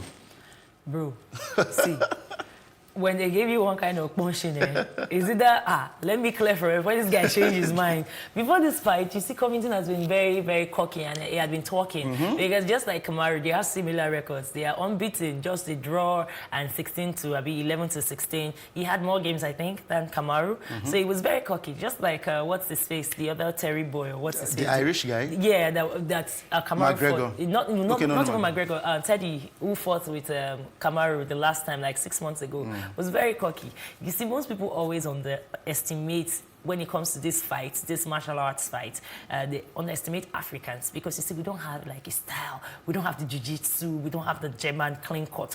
You know, there are a lot of combinations now that work for the MMA. We don't have that. If you look at the style of Kamaru, it's more of street boxer. If you can see when he has his moves, his stance, you don't see stance like that.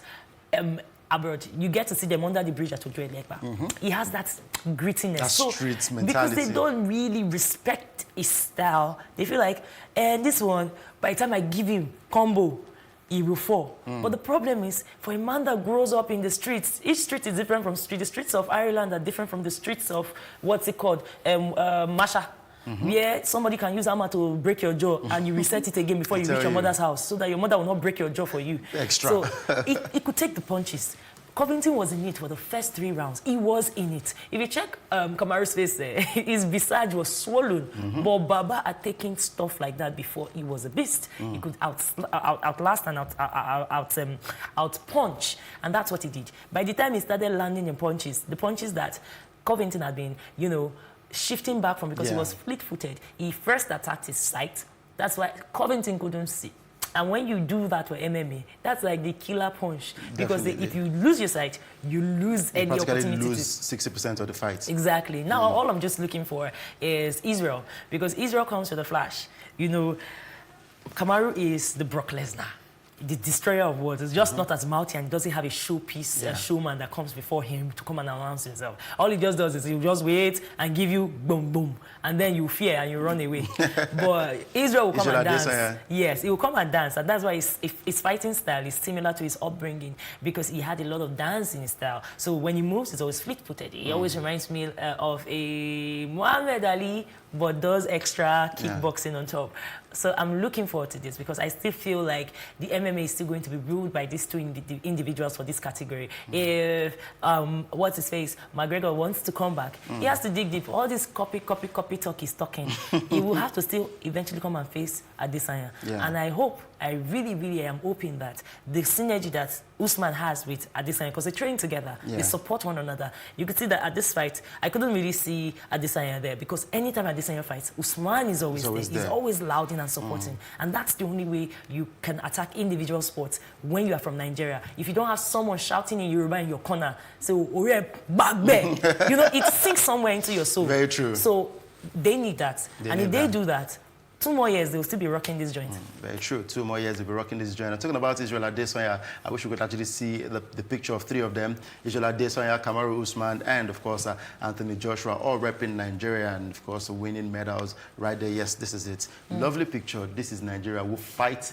and we died here. We'll make sure we win all the titles ever possible. So congratulations yet again to Kamaru Usman for winning that one. Now going straight to football, and it has to do with one club in England, the North London of England. One side is doing way better than the other side since Jose Mourinho stepped into that club, talking about Tottenham Hotspur. But then for Arsenal, how did they go from bad to worse? Over the weekend, they lost to Manchester City by 3-0, and I was at the viewing centre where I saw some optimistic Arsenal fans. They were like, today, if Man U feel beat Man City, why won't you do them? And I said to the guy, I wore an Arsenal jersey. I said, look, I'm an Arsenal fan, but I am not even looking forward to anything positive from these guys because the club is in shambles at the moment.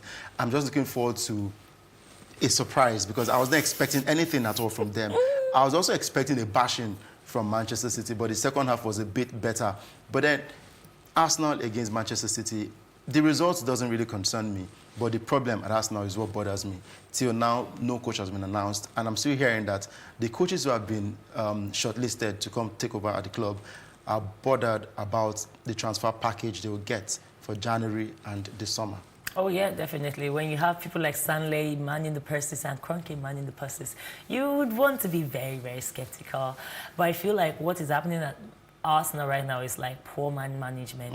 Moving into this game, this was not the kind of time that you wanted to be throwing your player under the bus. Like, yeah, what they did to Ozil didn't inspire confidence. Just the other day when they were doing the England or the English election, you know, what's his face, the fine one that does left back, and Bellerin. I'll be right back. Bellerin came out and, you know, it was like, yo, F off Boris Johnson, and everybody supported him.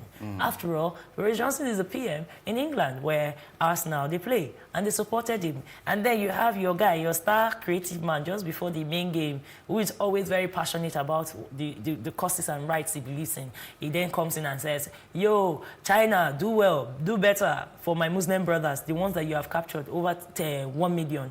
And then, just like it was almost like deja vu for like what happened in the NBA. Of course, China didn't broadcast their game, and then Arsenal then threw their player under the bus, and then you put him to start in a game, and then you think that, or a guy that his religious beliefs, his national beliefs, is someone that threw away Germany, something that no Nigerian will do.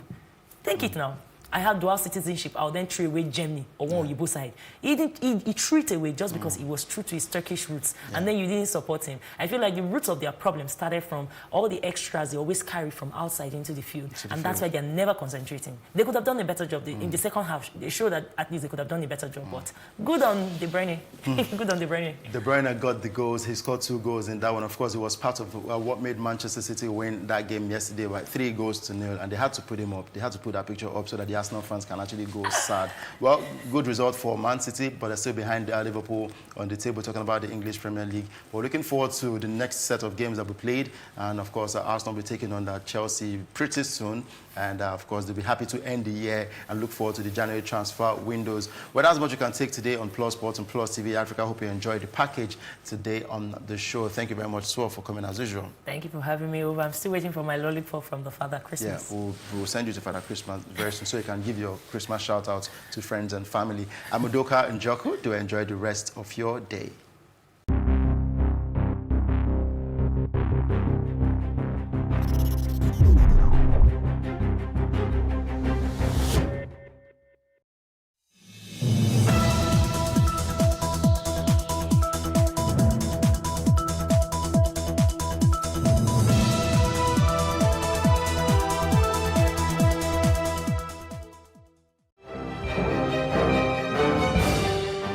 Many thanks for joining us on News on the Hour on Plus TV Africa. Here are some of the stories making the headlines. Turkish Airlines has pledged to immediately commence freight of all leftover passengers' baggage in Turkey to Nigeria following the suspension of its operations in Nigeria. Its General Manager, Public Affairs Nigerian Civil Aviation Authority, Sam Adurogboye, stated this in a statement on Sunday in Lagos. Adurogboye explained that management of the airline had met with the NCAA management in Abuja on Friday to resolve the leftover baggage issue. The airline said this will be achieved by instantly upgrading the Boeing 737-800 being used and found inadequate to a larger Airbus A330 and Boeing 737-900. The program of clearance will be carried out from December 13 to December 17. Adurogboye said NCAA expects strict compliance with the remedial program. He warned all operators to ensure Nigerians were not taken for granted by providing safe, secure and efficient service at all times. Similarly, the United Nations has condemned the recent killing of 4 aid workers by Boko Haram terrorists in Borno State. UN humanitarian coordinator in Nigeria, Edward Callan, condemned the tragic incident and sympathized with the families and friends of the slain workers. He also called for the immediate release of Grace Tako, the only woman he said was in the Action Against Hunger theme. The Arewa Consultative Forum, ACF, has condemned in strong terms the killing of 8 workers by Boko Haram terrorists in Borno State. The 8 workers were abducted by terrorists in July 2019 on their way to a remote community in the northeast to provide humanitarian support to victims of Boko Haram violence. This was contained in a statement signed by the National Publicity Secretary of the Forum, Muhammad Ibrahim, and issued to newsmen in Kaduna on Sunday. He said the Arewa Consultative Forum was shocked and saddened by the sad news of yet another killing of 4 aid workers, including a woman, by the Boko Haram terrorists. It would be recalled that sometime last year, 2 female aid workers with International Committee of the Red Cross, ICRC, were abducted by the terrorists during an attack on the military base in Ran, Borno State. They were subsequently executed by the terrorists on the grounds that the federal government failed to meet up some of their expectations, Ibrahim said. He went on to say the recent action of the terrorists, to say the least, was callous, barbaric and inhuman and totally against the tenets of Islam and humanity. Away from that, members of the All Progressive Congress APC in Edo State have condemned an attempt by the state government and the Nigerian police force to stop its mega rally. They say the peaceful conduct of party members during the rally, which saw the official receipt of the former PDP governorship candidate in the state, Osagie Ize-Iyamu, into the party, is proof that the APC has become the party of choice in the state. They also took time to commend the national chairman of the party, Adams Oshiomhole, for leaving the party's doors open to aggrieved members of opposition parties to pitch their tent with the APC, despite resistance from the current governor of the state, Godwin Obaseki. We don't even need approval from police or any security agency to hold our rally. This is a rally to receive new members into our party. Yes, the rally was bound to be in Garrick, but some hoodlums, with aid of some security men, came there and started disturbing. So we have to shift the venue to this place because the rally must take place today. That's why we're here now. The party is growing. The event that was shifted here was as a result of the activities of some hoodlums engaged by those that are supposed to be custodians of the law to embarrass people that are coming out for a lawful engagement. There's freedom of assembly as enshrined in the Constitution. But you see, those that are scared are scared. Why they are scared, I don't know. But the leadership of the party will always conform with the laws of the land. We are out. The leader, the National Party chairman, and leadership of the party at the state level followed due process to ensure that this event, the ceremony you are witnessing here now, I was supposed to be at Garrick Memorial Center. They followed all the procedures, but using the instrumentality of the state against the citizens of Edo State, against lawful party members. What is important is that it's glaring now, even in the eyes of those who seems to be sympathizing with the state government. They can see glaringly that there's no other thing you can best describe as anti-party. When people sit down and just vehemently refuse to allow people who are coming to add value to our party to come in, it's rather very shameful. No matter where this rally was going to be done, if I were to be the governor, I would have even done this rally in Government House to show that APC, which is the party, it is the party's flag is flying today as a governor, until he's proven otherwise. Whether he likes it or not, it should have been a plus to him that this man, Osagie Ize-Iyamu, is coming to join us. This is not a rally, it's an acceptance party to receive our brothers who are returning home. A man who needs to sleep does not listen to the titinambulation of the bird. Like I said, venue does not matter. What matters is the relevant organs of the party, if they are actually on ground to receive the incoming. And once they are on ground, venue does not matter at all. It can be done in the bedroom. As far as the people who are supposed to receive them, they are on ground to say, today, these members who were formerly of different parties, they are now in the APC. Staying with political developments in Edo State, the national chairman of the All Progressive Congress, Adams Oshiomhole, has accused the Nigerian police of bipartisanship in Edo State. Oshiomhole spoke on the heels of the just concluded APC Edo State mega rally, which he said he intentionally stayed away from in the interest of peace, saying contrary to reports from the police, the party has proved naysayers wrong by holding a peaceful rally. He says the receipt of the former PDP governorship candidate Osagie Ize-Iyamu into the party shows that the party has become the party of choice for residents of the state. By the grace of God, we have been able to gather, and it is well. I thank the national leadership led by Comrade Adams Oshiomhole and all those who came yesterday. Because of all the tension, we told them to relax. We don't need anybody to join a political party of our choice. And for those who have come to honor us, we want to thank you. For those who also think we are their enemies, we want to extend the hands of peace. We are not your enemies. We have not come to fight anybody. Even if you slap us, we will turn the other cheek.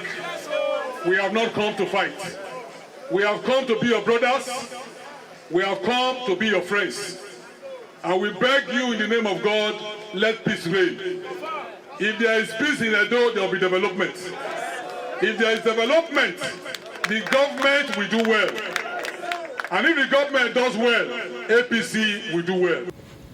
The leadership quality of a man is tested, others excessive provocation.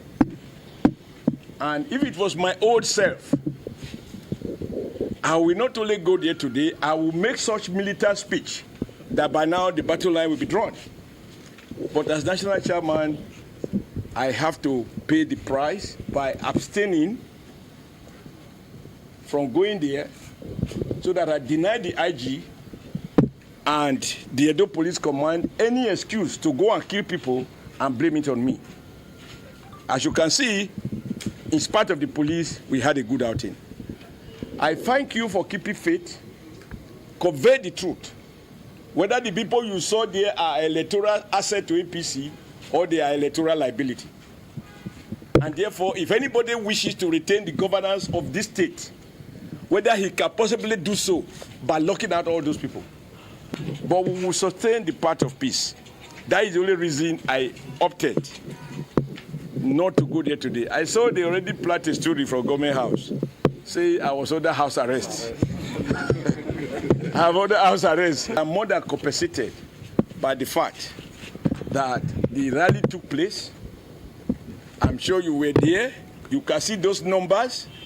Much more importantly, in spite of police plan to create a mayhem so that they can blame me, the forces of progress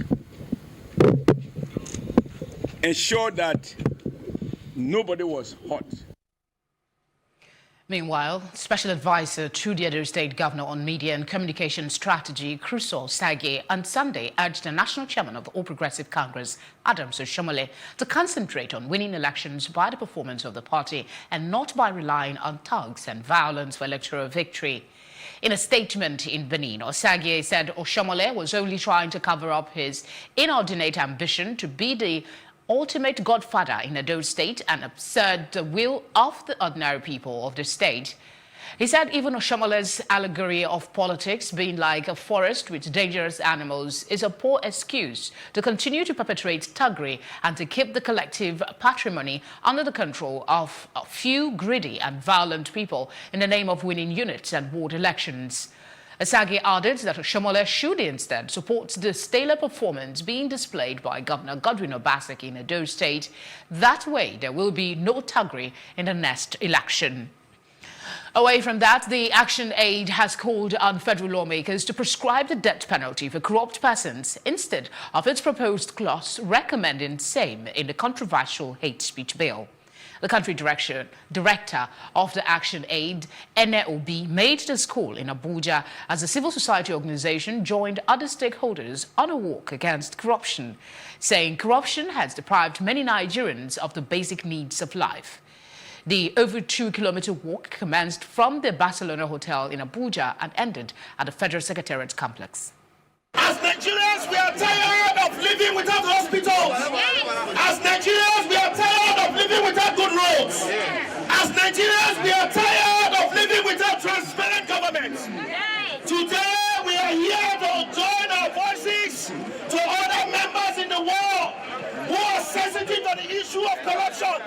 That corruption must not exist in our family.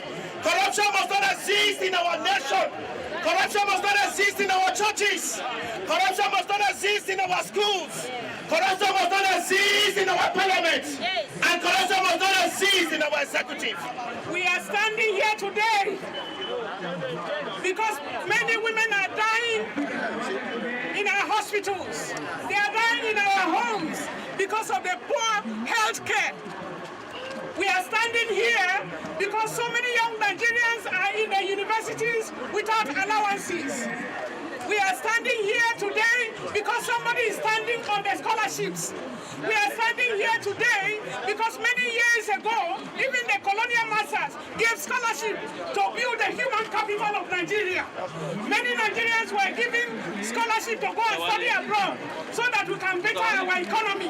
What is happening today? What is happening to our education? Our public schools have been rendered almost powerless. Many Nigerians, when some of us were in school, many Nigerians went to school with foreigners. Foreigners were coming to Nigeria to go to school. Today, the Nigerian economy is holding many countries of the world, holding their education, because we have taken all our children outside to pay their fees. Those who went to school without shoes, today they are living in mansions. It means something is wrong with our economy. And so we stand here today to say that all those who are found guilty, those who are charged of corruption, they should bring justice quickly. And I want to advocate that those who are looting the economy, when found guilty, they should pass death sentence. Why are you calling for death sentence for hate speech when you cannot call for death sentence for those who have looted the economy? We stand together against corruption. And that stance starts with you and with myself and with everybody else. Whatever you don't want will not happen. It is what you tolerate that then afflicts you. So we call on everybody to stand with us, to work with us, to take a position against corruption. The news continues after the short break. Stay with us.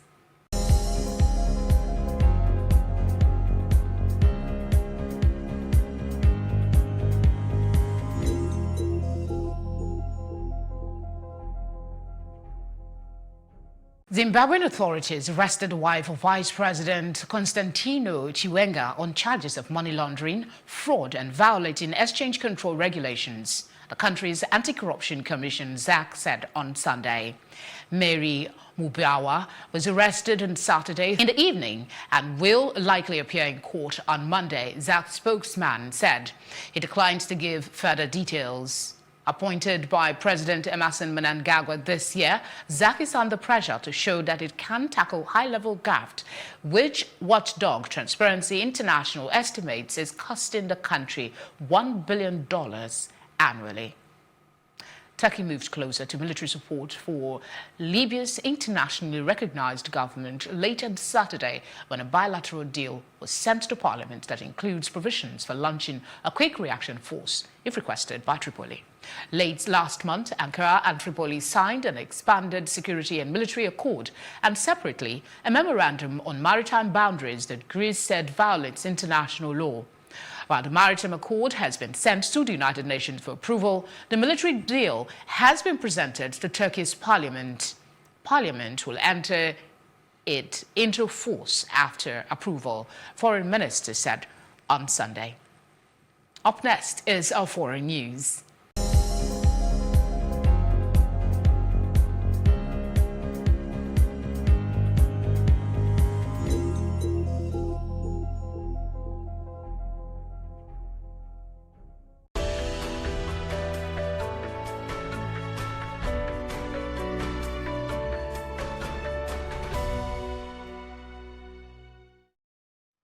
And on the foreign scene, Prime Minister Boris Johnson will address his new intake of Conservative MPs later as they arrive in Westminster to take their seats in Parliament. Many of the 109 new MPs won in areas traditionally held by Labour in Thursday's election, which saw the Conservatives gain an 80-seat majority. Their first job will be to vote on the withdrawal agreement bill that the PM intends to bring back after Christmas. Johnson is also expected to carry out a mini-cabinet reshuffle. He needs to fill posts made vacant by those who stood down ahead of the general election, including the Culture and Welsh Secretary posts. Now, U.S. Special Envoy Stephen Biegun has urged North Korea to come to the negotiating table, saying, "We are here, let's get this done." His comments in Seoul comes days after North Korea conducted missile tests at a satellite launch site. North Korea has set an end-of-year deadline for the U.S. to come with a new denuclearization deal that would involve significant sanctions relief. It said the U.S. could expect a Christmas gift if it did not comply. Dragon, the U.S. Special Representative for North Korea, called Pyongyang's statements hostile, negative, and so unnecessary, adding that the U.S. had a goal, not a deadline. He called for Pyongyang to enter talks with the U.S. U.S. President Donald Trump has said he will not lift sanctions until North Korea fully abandons its nuclear program. North Korea, on the other hand, said if the U.S. did not make an acceptable offer, it would find a new way. Chinese Premier Li Keqiang met with Hong Kong leader Carrie Lam in Beijing on Monday, saying the Asian financial hub was not yet out of its dilemma with the city's economy facing an unprecedented and challenging situation. Li met with Lam during a regular duty visit, where she is also due to hold a potentially crucial meeting with President Xi Jinping. The meeting comes after Hong Kong police fired tear gas in late-night street clashes with protesters on Sunday, as the former British colony's worst political crisis in decades drags on into the 7th month. Government must continue its efforts to end violence and stop the chaos in accordance with the law and restore order, Li said in his meeting with Lam. The unrest has complicated ties between China and the United States at a time of heightened tensions, including over trade.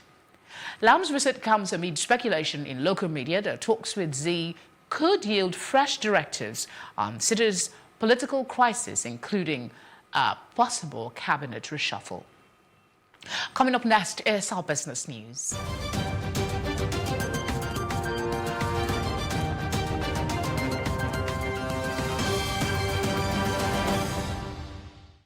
And in business, the Minister of Agriculture and Rural Development, Sabo Nanono, says federal government closure of the Nigerian borders does not in any way breach the free trade agreement in the West African sub-region.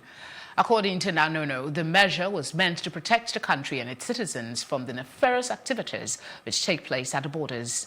Free trade does not mean Nigeria has to be a dumping ground for everything imported by others, he added. The minister disclosed that the federal government was holding talks with the countries concerned to ensure that they kept to the terms of the free trade agreement. He said the border closure was not meant to hurt anybody. He urged Nigerians to take advantage of the border closure to invest in any of the agricultural value chains, pointing out that opportunities for investment had been created.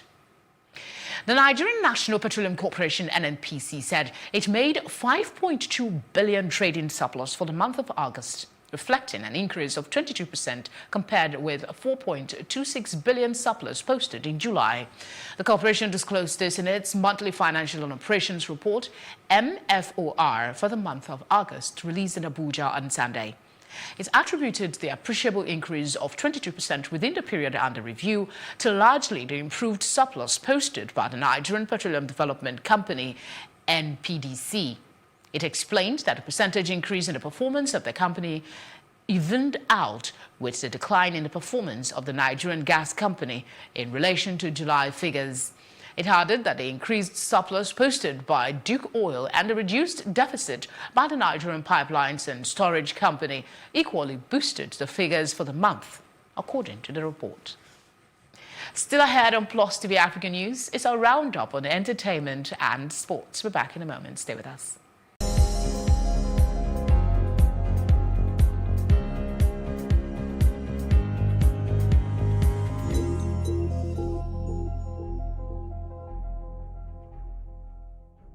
Mona Lisa is all about me. It's all about you. It's all about our stories. The stories that never get told, but ought to. Whereby water transportation does not make financial sense, it makes economic sense. I was there for 2.5 hours on the floor. Nobody attended to me. If we don't take care of the poor will take care of us. It's about getting at the root of things and hearing from the horse's mouth. We have 15 public hospitals to make them affordable. In the whole of Africa, we are bigger. You know, Nigeria, we sleep, eat, dream, fashion. Those with the financial backing don't see fashion as an investment, which makes no sense. If they do it for free, they won't have money for the next case. Mona Lisa is about real life and the real lives, yours and mine. Make a date with Mona Lisa, and together, let's ensure that the important stories get told.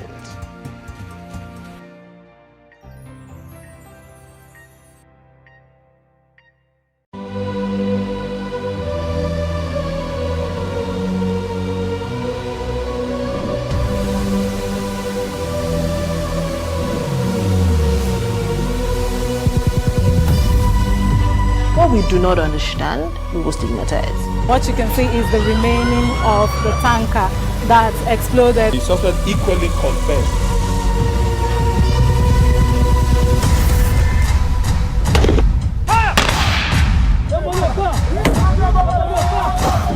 Now 500 naira they collect them. If you no talk, then go beat you. Now 2,500 they pay.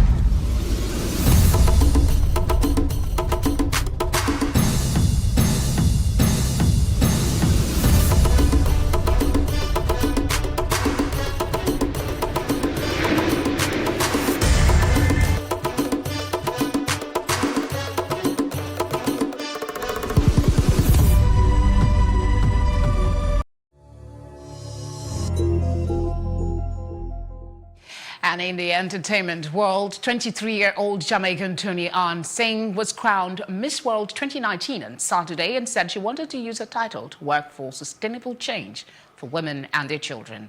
She beat 111 other contestants representing different countries to be the fourth Jamaican winner of the title since the competition began. The 2019 Miss World contest was held in London.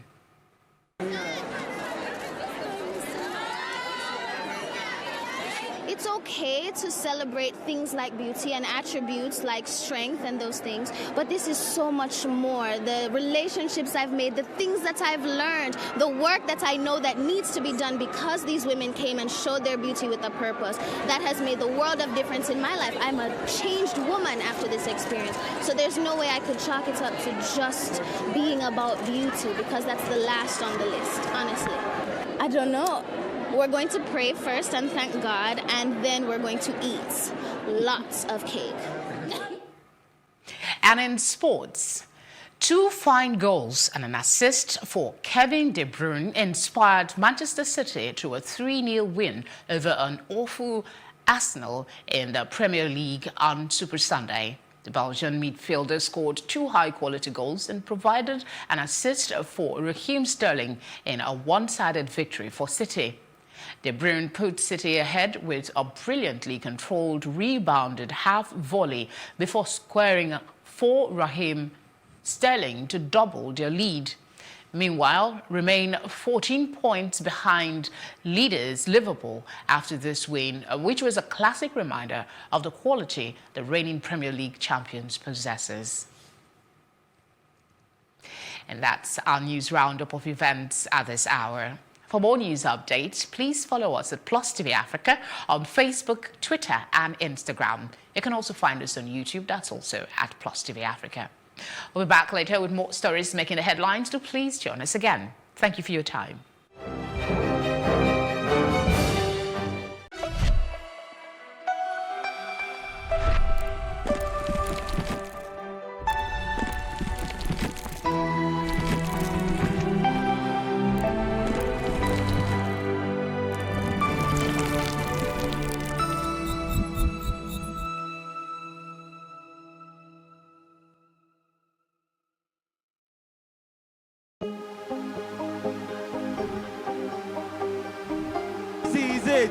For upcoming artists to blow in Nigeria.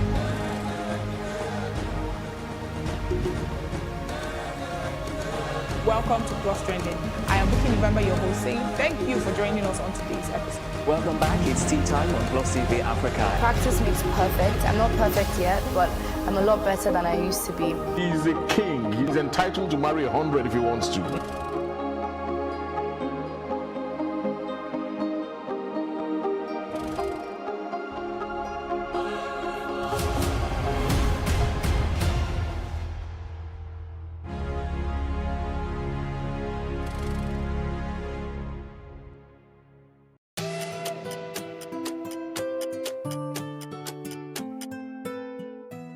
Tony Elumelu is a Nigerian entrepreneur, economist, and philanthropist. He is the chairman of United Bank for Africa, Heirs Holdings, Transcorp, and founder of Tony Elumelu Foundation. He was born in Plateau State. He obtained his BSc and MSc degrees in Nigeria and is an alumnus of Harvard Business School. He began his career as a business analyst at the bank, rose to the position of a branch manager in 1 year after his MSc. He took the bold step and acquired the then struggling Standard Trust Bank and made it one of the top 5 players in Nigeria. He acquired UBA in 2005, transforming it into a Pan-African institution. His foundation gives $100,000 yearly grant to 1,000 entrepreneurs across Africa and intends running the scheme for 10 years. He holds 2 Nigerian honors, the Commander of the Order of the Niger and Member of the Order of the Federal Republic. He was recognized by Forbes in 2012 as one of Africa's most powerful people. He is happily married to Dr. Vivian Elumelu and the proud father of 7 children.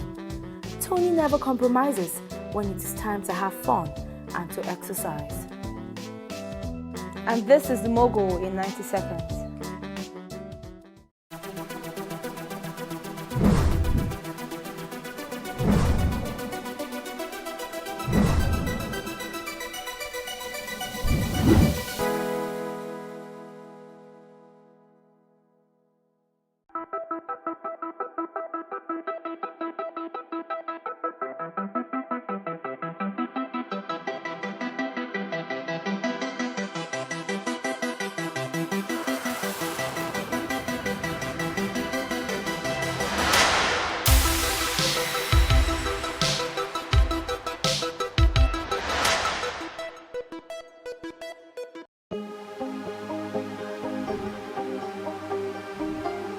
It for upcoming artists to blow in Nigeria.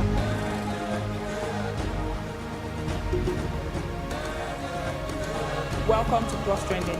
I am Vicky November, your host, saying thank you for joining us on today's episode. Welcome back. It's tea time on Plus TV Africa. Practice makes perfect. I'm not perfect yet, but I'm a lot better than I used to be. He's a king. He's entitled to marry 100 if he wants to.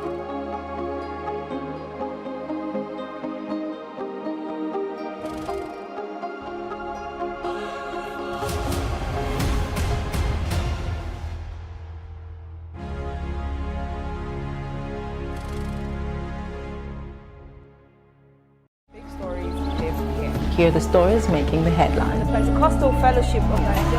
I'm here at Eunice Bashorin Street, where the fire destroyed our transformer complete as well.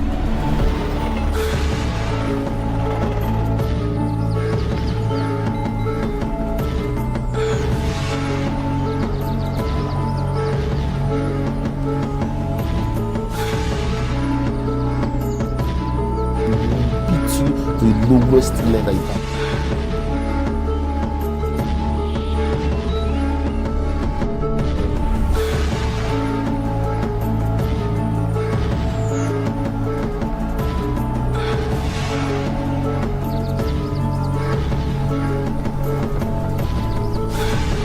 Plus TV Africa, the big stories live here. Big stories live here. Big stories live here.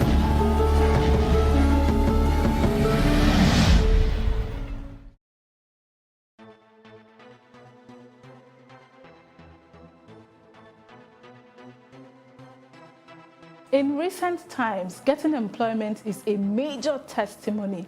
Getting a fantastic job, that's a cut with all the cream. So in what world does anyone ever leave that sort of job? Well, in this world. Not Your 9 to 5 show covers all the seemingly questions and intrigues.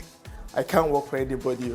Number of times I spent with shoes, I see shoes in my dreams sometimes. I can't be waiting for salary. I know we have a lot of challenges. Working for people is like starting from the scratch. We have political issues, we have socio-economic issues, we have so many, we even have spiritual issues. I don't think I can do 9 to 5 anymore. So this is not your regular 9 to 5. It's my life, my world. Join me, Amaka Okoye, on Not Your 9 to 5, showing on Monday 5:30 p.m. and Thursday 11:30 a.m. West African time.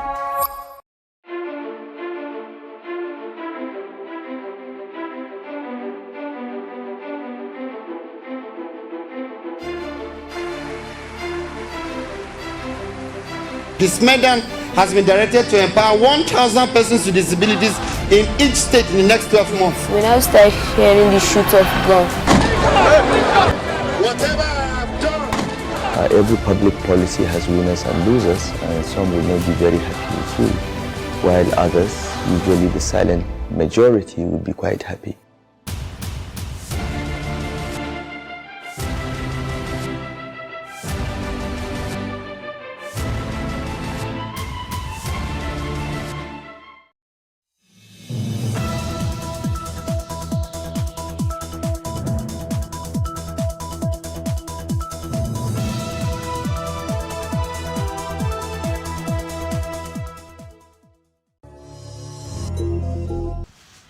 beautiful people. It's a brand new week. Hope you had a splendid weekend. Of course, this is Tea Time on Plus TV Africa, where we dish out the biggest entertainment stories. I'm Efeoluwa Oshunkaya, and I'm never here alone. I've got the tea spiller, Ewaritu, and the super intelligent Beniak. What's good?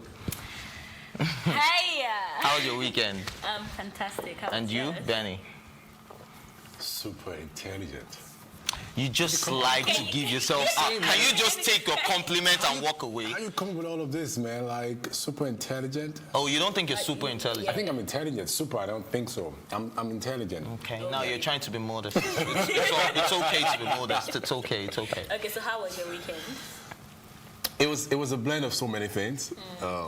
A blend of so many things. At some point, I had to... That doesn't sound right. A blend of so many things. Yeah, it was a blend of so many things at the same time. Like so many things in terms of events or in terms of... Yeah, events like happenings. Okay. You know, like for one human being to experience all of that just within that short space. I mean, at some point, I had to make an emergency impromptu journey. Wow. You know, and then at some point I had. When you say journey, did you actually make the journey, or you were right there? And you I made. Like I'm not done that in like I'm not done like 10 years where you leave Lagos 9 a.m. and then you have to be back by 9 p.m. Oh, okay. You know, so yeah, it was that kind of emergency, okay. You know, and then you were not too sure what was going on with you. It was an actual leave. Yeah, it was an actual leave. Okay. And then you had to check up with your doctor. I thought it was a mind leave kind of thing, you know? No. Because you know when you said it was a blend of so many things at once. Yeah, that too many things happened at the same time over the weekend for that short space for all of that. But were you able to get some rest? I don't think I have yet. Okay. All right, maybe tonight then. If she will let mine was. You guys don't want to know. I was stuck with traffic on Saturday, so I slept here on Saturday. I went home yesterday. I went for the Ovation Carol yesterday again, and I got back to the office like 3 a.m. And here I am again. So we're grateful for life. We have to do this. The show must go on. I'm the only one that had a very restful weekend. Yeah, you look it too. Looking pretty as ever. You know, thank you. Now I'm the flirtatious, bodacious. All right, so we have a special guest, and she is the convener of the Cocktail Jockey Masterclass, which is set to take place on the 20th of December at the H Factor. She's a graduate of Material Science and Engineering at the University of Sheffield in the United Kingdom. She currently lives in London. She started off as a bartender in a local restaurant in London.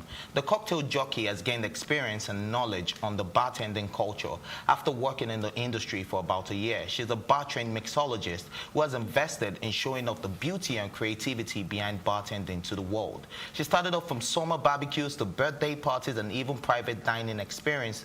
This lady keeps grinding, and she's just getting started as the Cocktail Jockey is only growing as a brand. Ladies and gentlemen, boys and girls, let's make welcome Jolasun Onanuga. Yay! Yeah. What's up? How you doing? Thank you. Good to have you on the show. Thank you, guys. First time I'm having a one-on-one conversation with a mixologist without the drink, so yeah, so maybe it's about to be a different experience altogether. Don't worry, we're gonna get that rooted. We'll see. All right. So tell us about your personality and how this affects and how this contributes to your mixing skills. Right, so my personality is bubbly, fun, you know, I'm always, well, not always excited, but I'm excited most of the time. So having drinks in there is just getting positive vibes all around me with people, just good vibes all around pretty much. Good vibes. Yeah. So is it safe for me to say you're a drunk? No. let's not go there. No. But you do drink? Yes, I do. A lot? Yes. Okay. Okay, so how did you find yourself in all this? How did you become a bartender? What happened? To be fair, while I was in uni, I just started mixing drinks for my friends. We'll do get-togethers. One of my friends, she was always cooking for us, so I was always making drinks. And everyone was just like, oh yeah, your drinks are so nice. And I just kept going with it. Graduated now, looking for jobs is hard out here after uni. But I took my time out, just decided to focus on hobbies. So I decided to go into bartending. And I did that for about a year, and I found out it was really, like, I just really loved it. I even loved it before I started bartending, so that just increased my love for it and decided to share it with everyone around me. All right, great. I mean, female bartending, it's no new phenomenon for those abroad, but Yep. in Nigeria, it's a pretty new phenomenon. Yeah. How welcome and how receptive would you say it's been? People have been with you knowing you're a bartender, a female bartender. Well, to be fair, they've been pretty receptive, especially with the masterclass. Like, everyone's trying to get tickets. We've got a few spaces left.